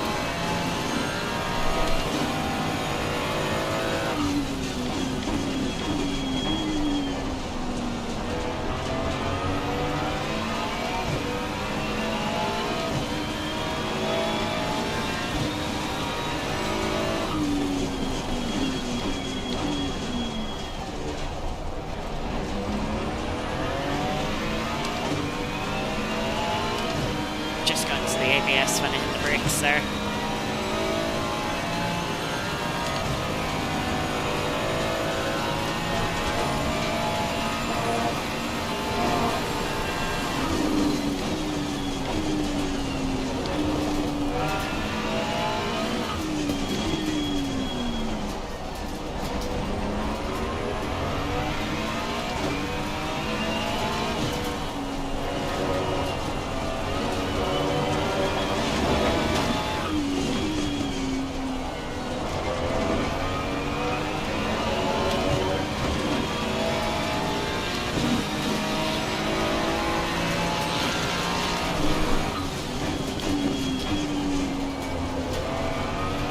There's a car leaving the pit lane. Watch out.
Expected.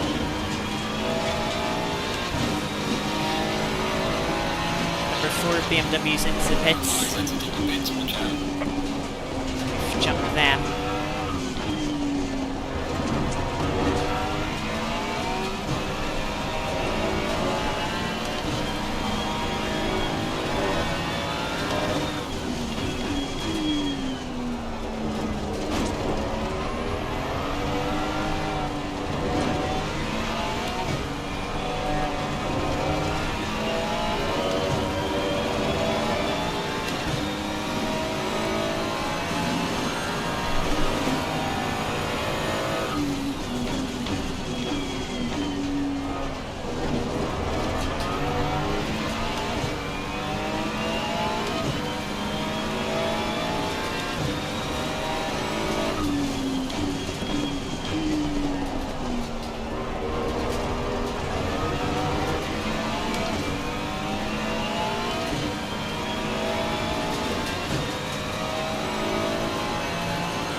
the 6 cars in.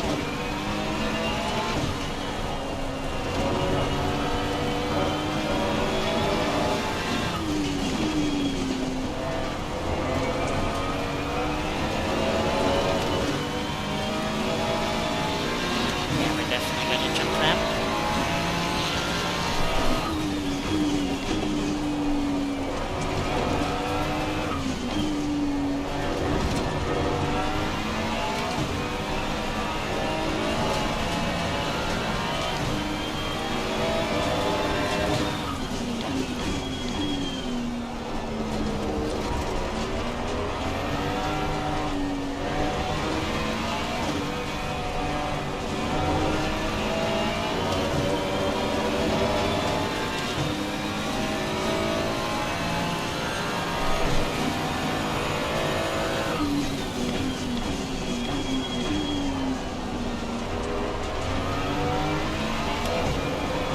.51 is in pit lane. That's the Aston Martin that we were in front of before we took our pit stop. Yellow flag is active. With how far of the lap we have to go, I very much doubt we're going to make this.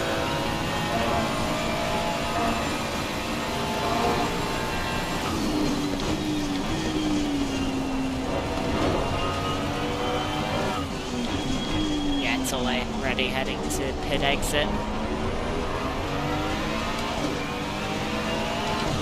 The only chance we have of P3 is that it pops up that we get a DT.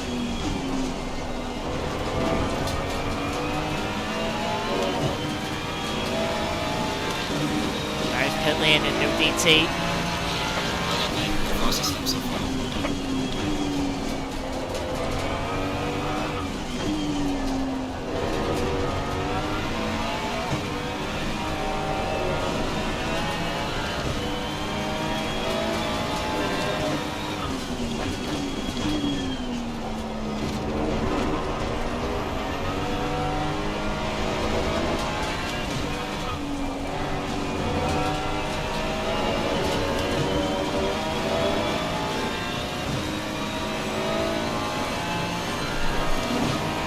Last car we can hope for a position from is the number 18 Porsche.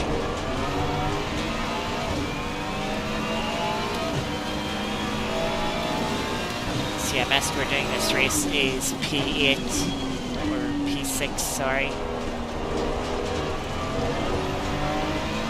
I mean, I suppose any of the cars in front of us could get another DT, but being at this front end of the field, doing this far into the race, I expect everyone's gone on to just don't run off track, don't risk it, do whatever you can to avoid running wide.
Porsche is just coming up to pit entry now. So I think when they do pit, they'll be very close.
151's got DT.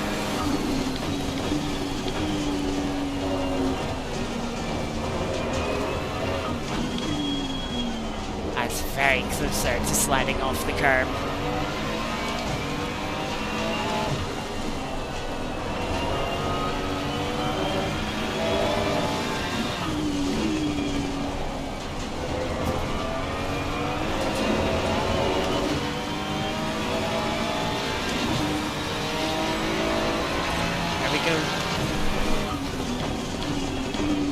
Past the 151.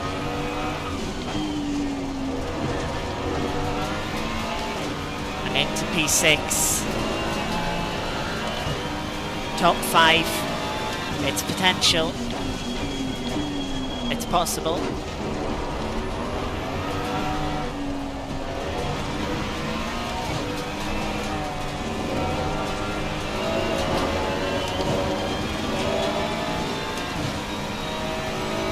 There's a lot of cars between us and the 151. Okay, yeah, they're all lapped, but if the 151 does have a bit more pace than us, then,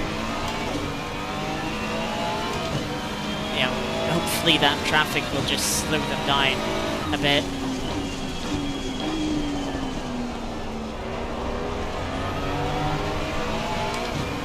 Just hold them up for a couple of seconds. But they're quite far back. 12 seconds back, yeah, we should be fine. Number 6 is a DT.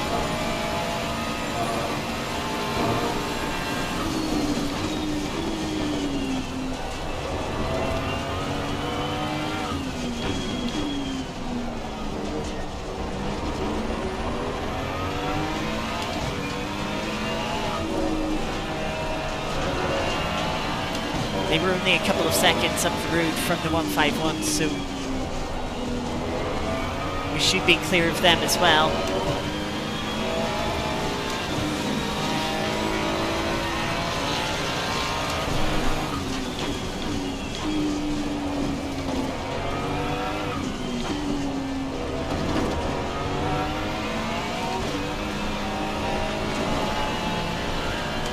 There's P5.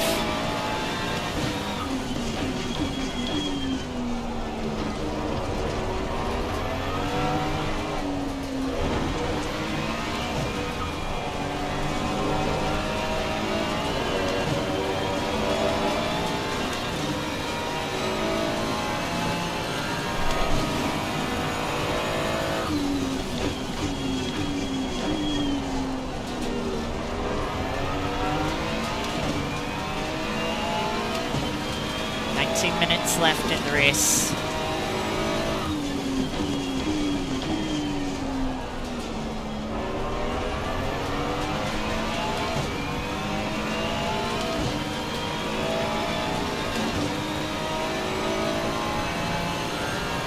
"12 laps should see us through to the end.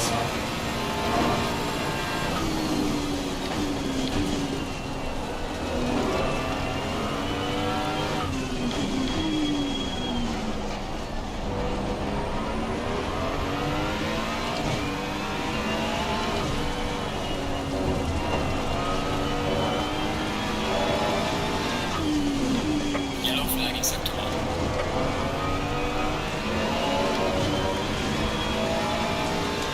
18 Porsches into the pits. It's starting to transit, but we're passed up to P4.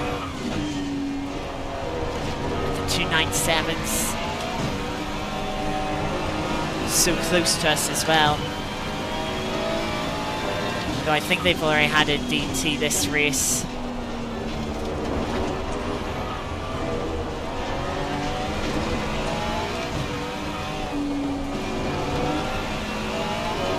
You know, I think we were in place to beat them because they got a DT initially, and then us getting a DT has let them back through.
that the BMW is letting me through. I was kind of worried it's going to get stuck at that. Sort of just being in the spray and being sort of so close in the spray that I'm just not able to quite gain that final half a second. I need to be close enough to pass them or have them sort of let me through.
Braked ever so slightly on the curb there.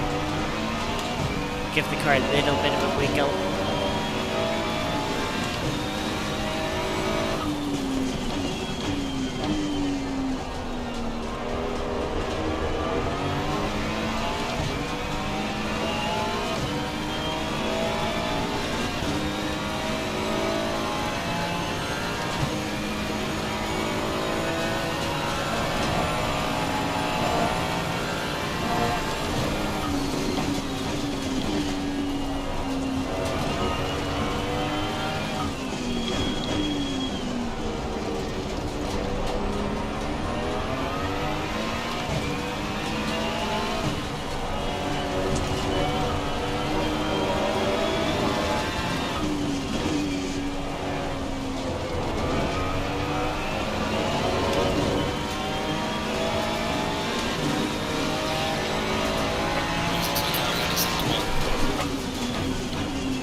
Left when the leader crossed the line.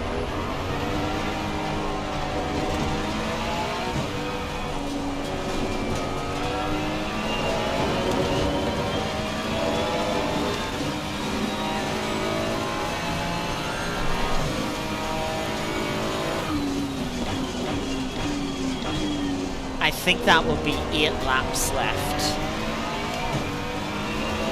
I might need to save a little bit of fuel.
If it's 8 laps to go from now, I need to save a 1/10 of a lap of fuel. So like 0.2 litres.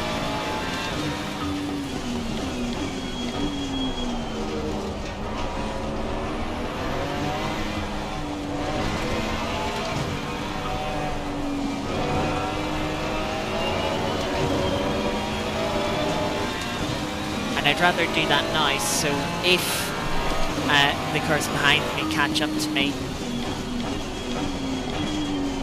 that I have that fuel to run flat out, whether I need it or not.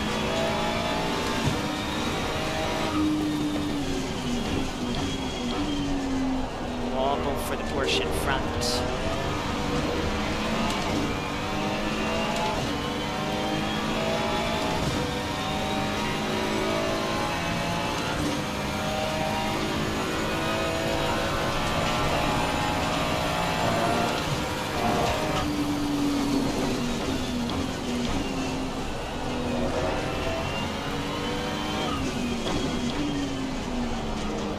Porsche in front really struggling, it seems.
So close to the bush though. Spray just makes it a bit difficult to see.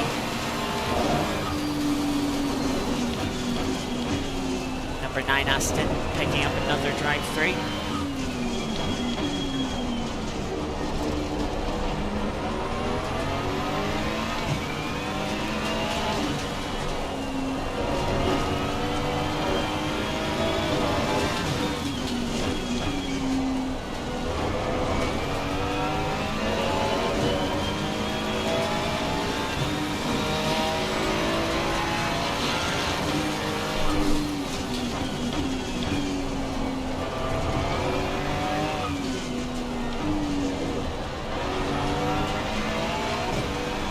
Lost 2/10 to the Bentley behind. Porsche lets us through.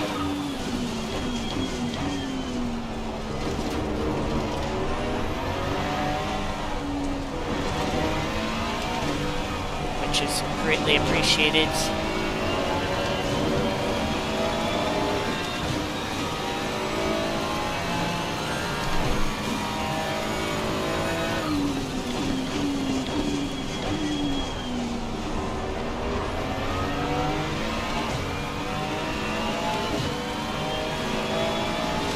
.51 is also closing up to the number 6 Bentley. And if them two start fighting, they could slow each other up and let us continue sort of more at ease.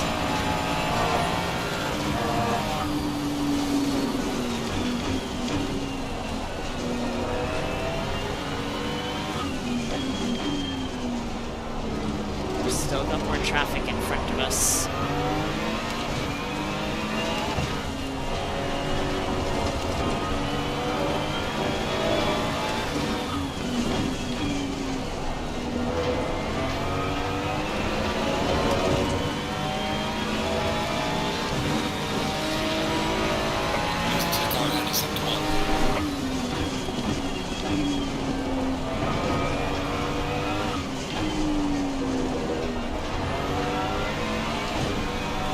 There'll be 4 laps to go as the leader crosses the line. That means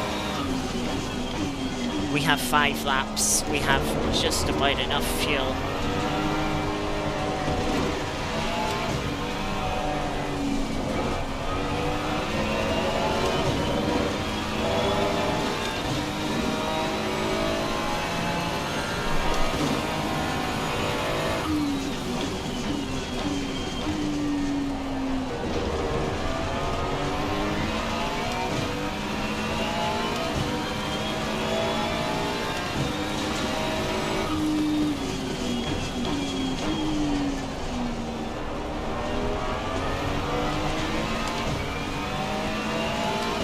I should nearly be done with fuel saving.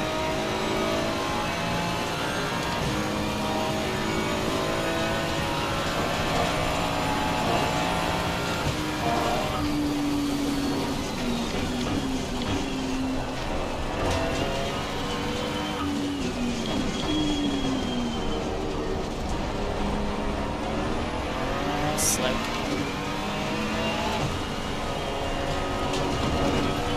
Up to this traffic.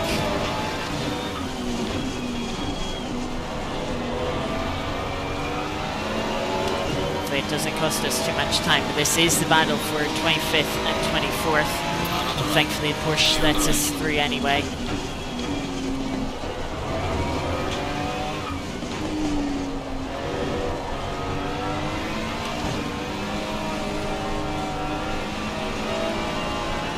Frank also slows down to this 3, but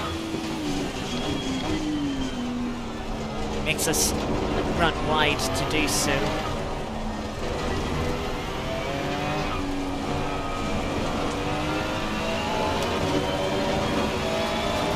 Losing us a bit of time.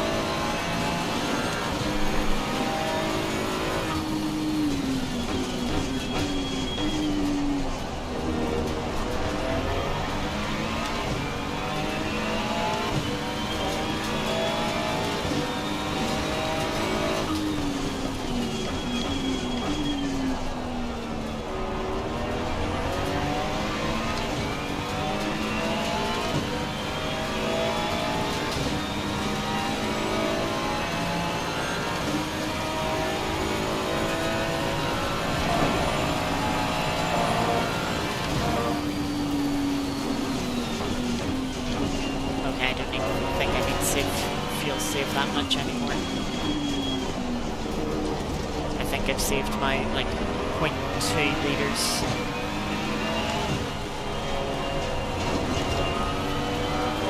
Lamborghini in front, still struggling this race. Number 77, so spin into the wall once more.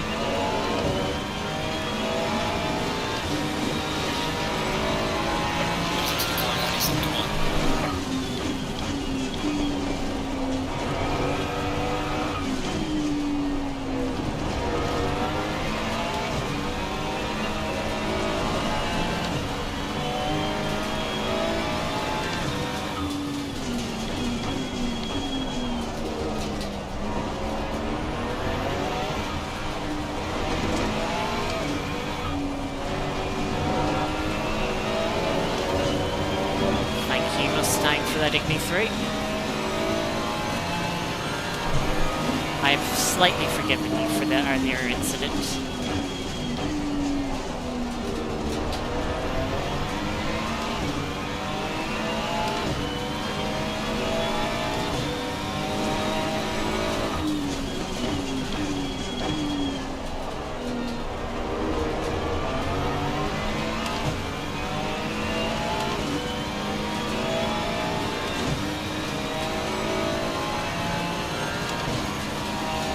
We should be clear from traffic for the end of the race. Bentley still has a couple of cars to pass.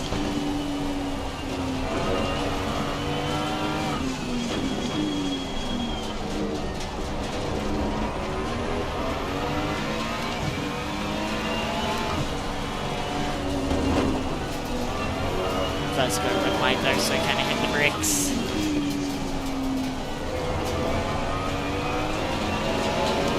I don't need to be running fastest laps at the end of the race here, I just need to know how to drive through. Look at how much quicker that lap was from not having to fuel save. Meanwhile, our leader's on the final lap.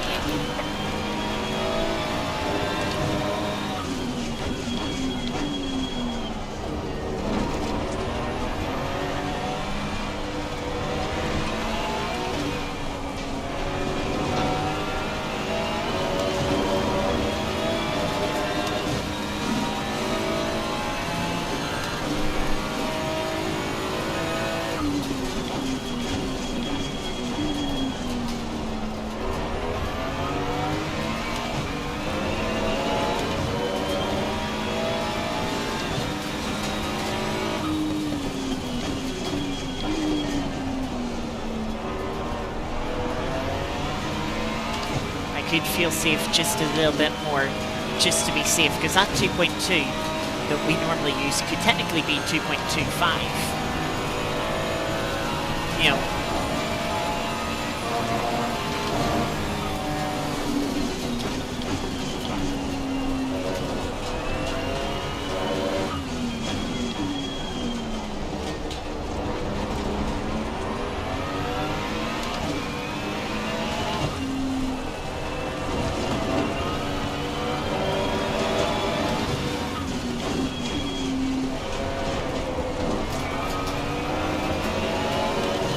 We have 2-point-something leaders as we cross the line for the final lap.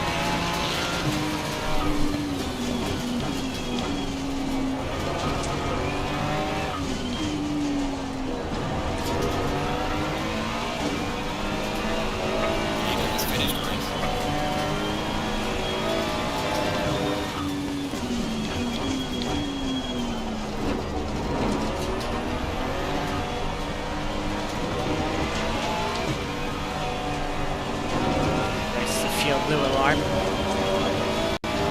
Now we have less than 2 leaders. The Bentley has lost time getting through the traffic. Number 2 decided it hadn't had enough drive-through penalties for track limits, so decided to pick up another one.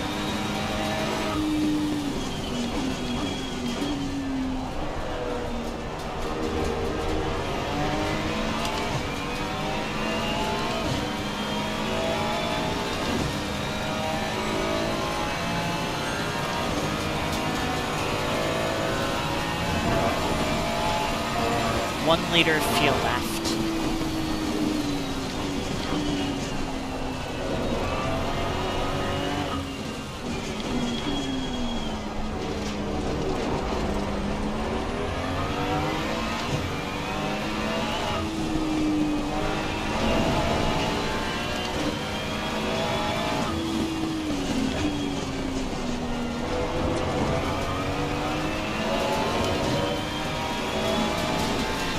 That is P4.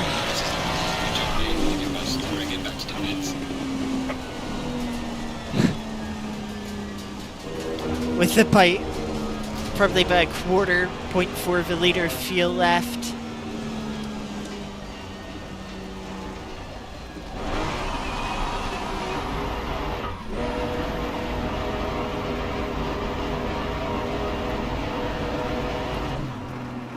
And that's it. That's the fuel. That's all the fuel that we had. P4 from P28.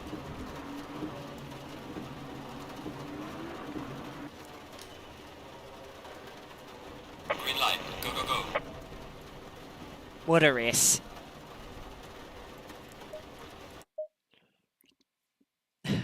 What a race. I want to see what's being said in the Discord server, because I imagine quite a lot has been said.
Ah, that was a good race.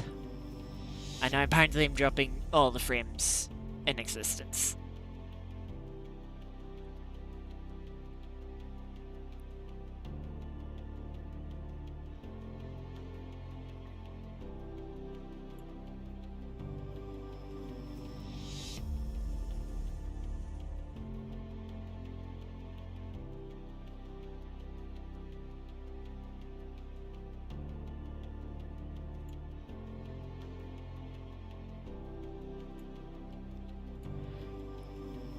Ah.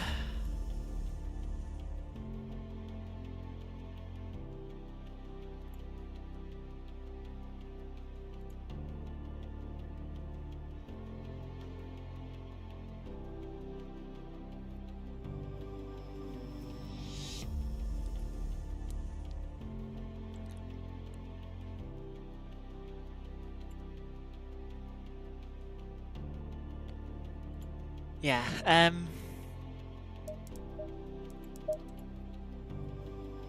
as we normally do, we're going to finish off with about a bit of Art of Rally. That race was just...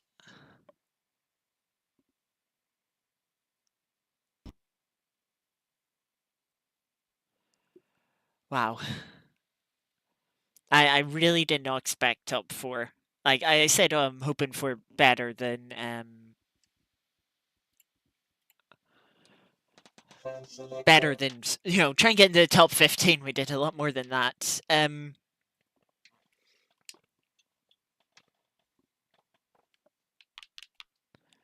Yeah, I take this off. I'd say I'm not annoyed at the drive-through in the end. Like most people got drive-throughs, with how strict the track limits were and the fact you could just pick up one from the pit exit even though you did nothing wrong. Like, if you got one every pit exit, that leaves you only one warning to get on track, like in a genuine manner. And also there was one team, actually, the number 6 Bentley was saying they got 2 warnings for one off track, which is, yeah. So it's like, to me, everyone, if you didn't get a drive through that race, you kind of did well to avoid it, but you also got very lucky to avoid it. If you got more than one drive through though, then that's on you. Um,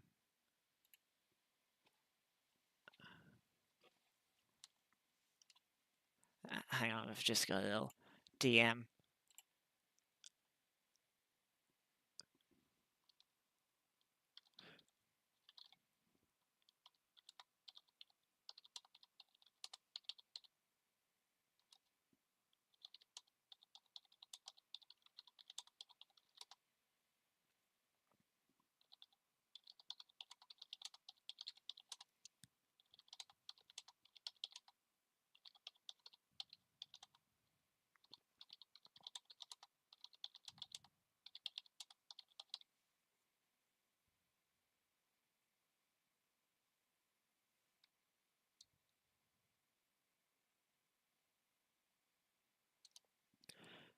Uh,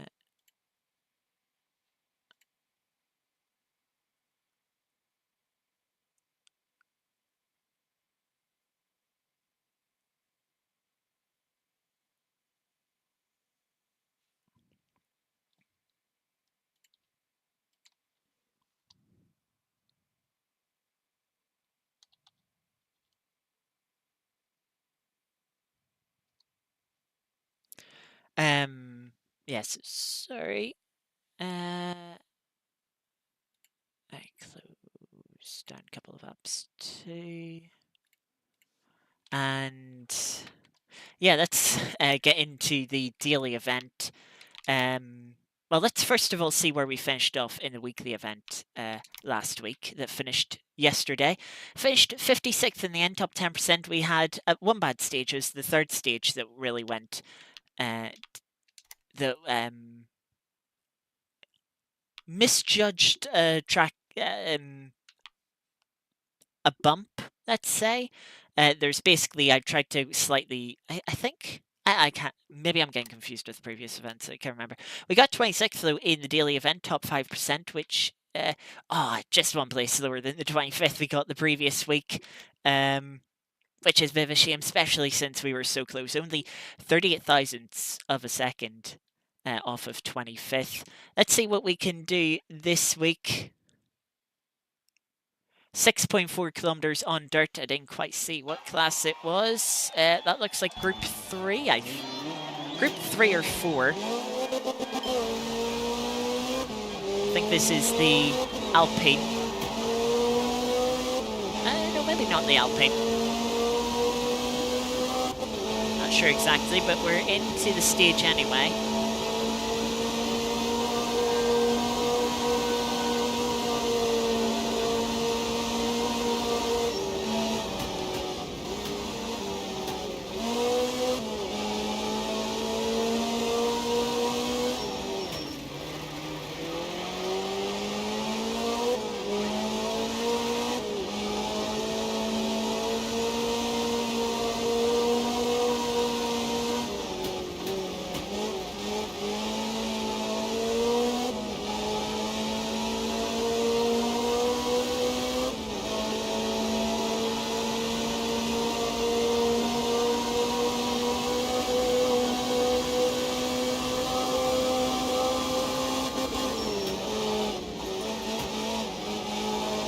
The rear end did not like how I braked for that left-hander.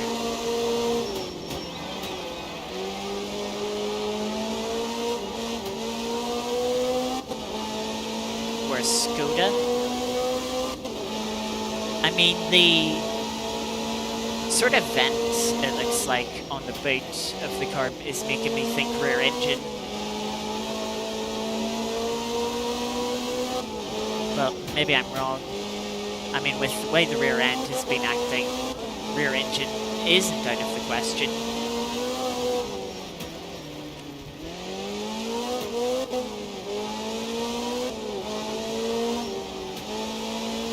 I feel like this has been a good stage so far. Not too far away from the finish. There it is, in fact. Flat out 2 minutes 6.1. Puts us 19th. Nice, top 5%. That's a good result.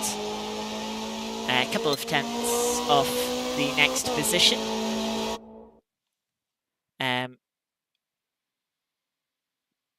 But yeah, that was good fun. Very clean stage. Just one little sort of moment.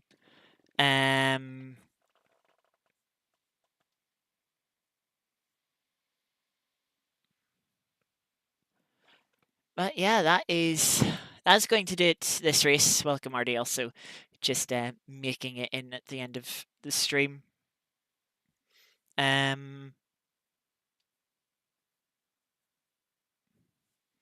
Yeah, that was good fun. I mean, that opening lap, just avoiding all the chaos, but still making up positions. That was, you know, like that's one of the first laps where it's like, right, how do you treat a first lap? Show them that one. Now, really good balance between going for gaps and moves, and to make up positions, but not being too aggressive that you're banging into people, causing contact and crashes.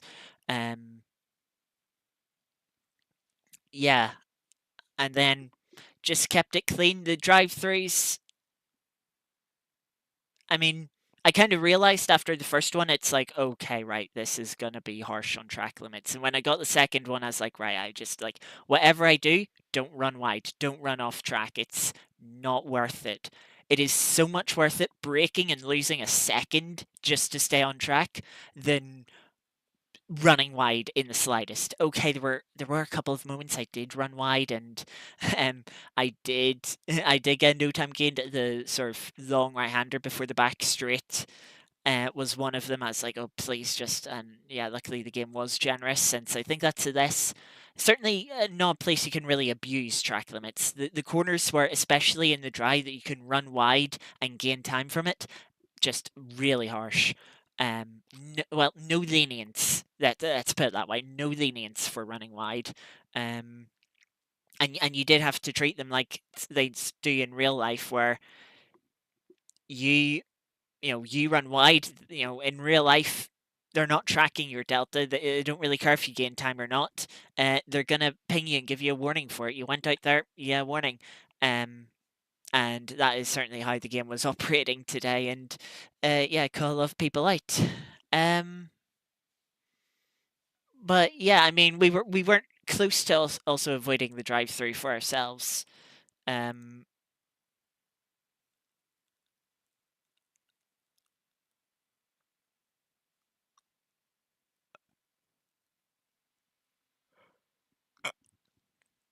Pardon me. Yeah, we were close. I mean, that one wide moment on our out lap.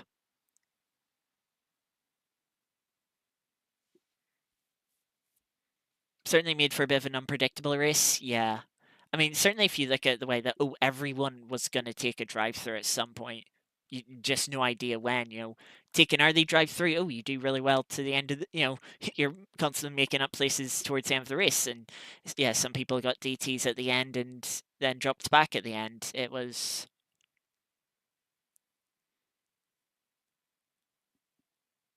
you know, yeah, um, good fun race that.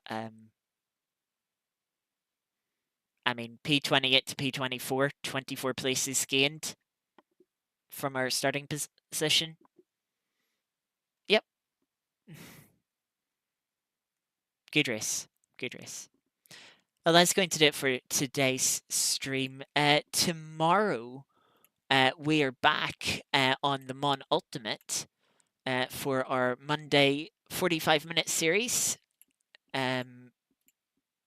We are going to Fuji in the LMP2 cars alongside the GTE cars on track. That starts about 9 p.m. UK time, which was about 50 minutes earlier than it is now. And then we will also be back next week on Wednesday at Sebring for the start of a new hypercar series. That will be a 1 hour race starting at either 6:30 p.m. or 7 p.m. UK time. I can actually have a quick check, I think. 6:30 p.m. UK time. That will be starting, and that's a shorter 1 hour race.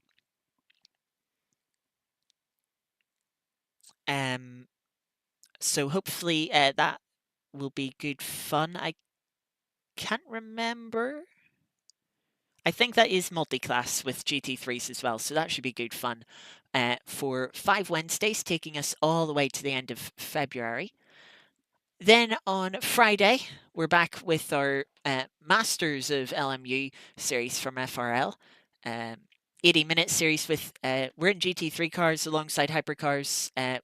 That is also at Sebring, so 2 Sebrings this week. Then we have a spec series race in AC. We're racing at Avinisto, which I believe is a track in Finland. A fun wee track that I've driven a couple of times by myself. But yeah, we've got a spec race there. I think it's only like a 30-minute race starting at 7 p.m.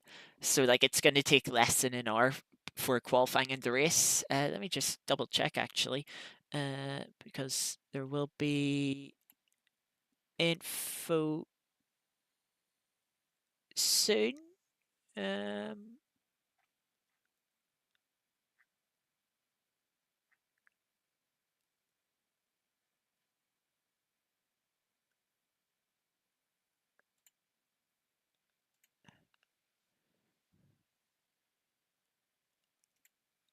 oh yeah.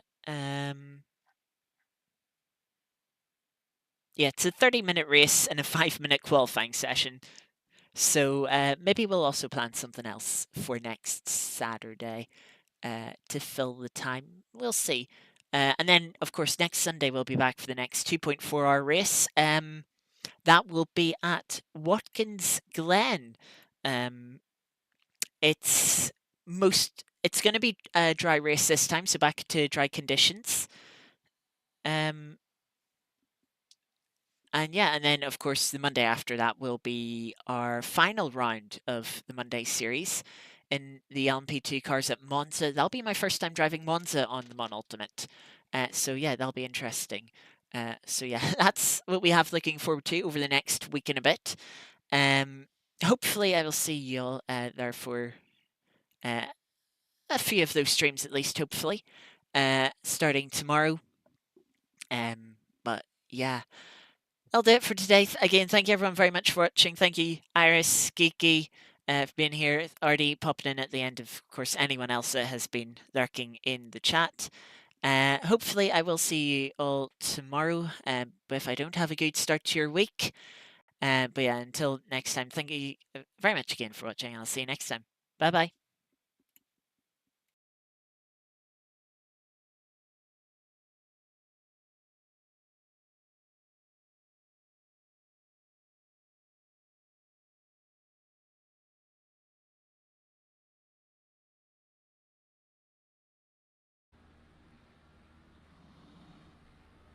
What do you mean stop the engine? I'm doing so. Hello?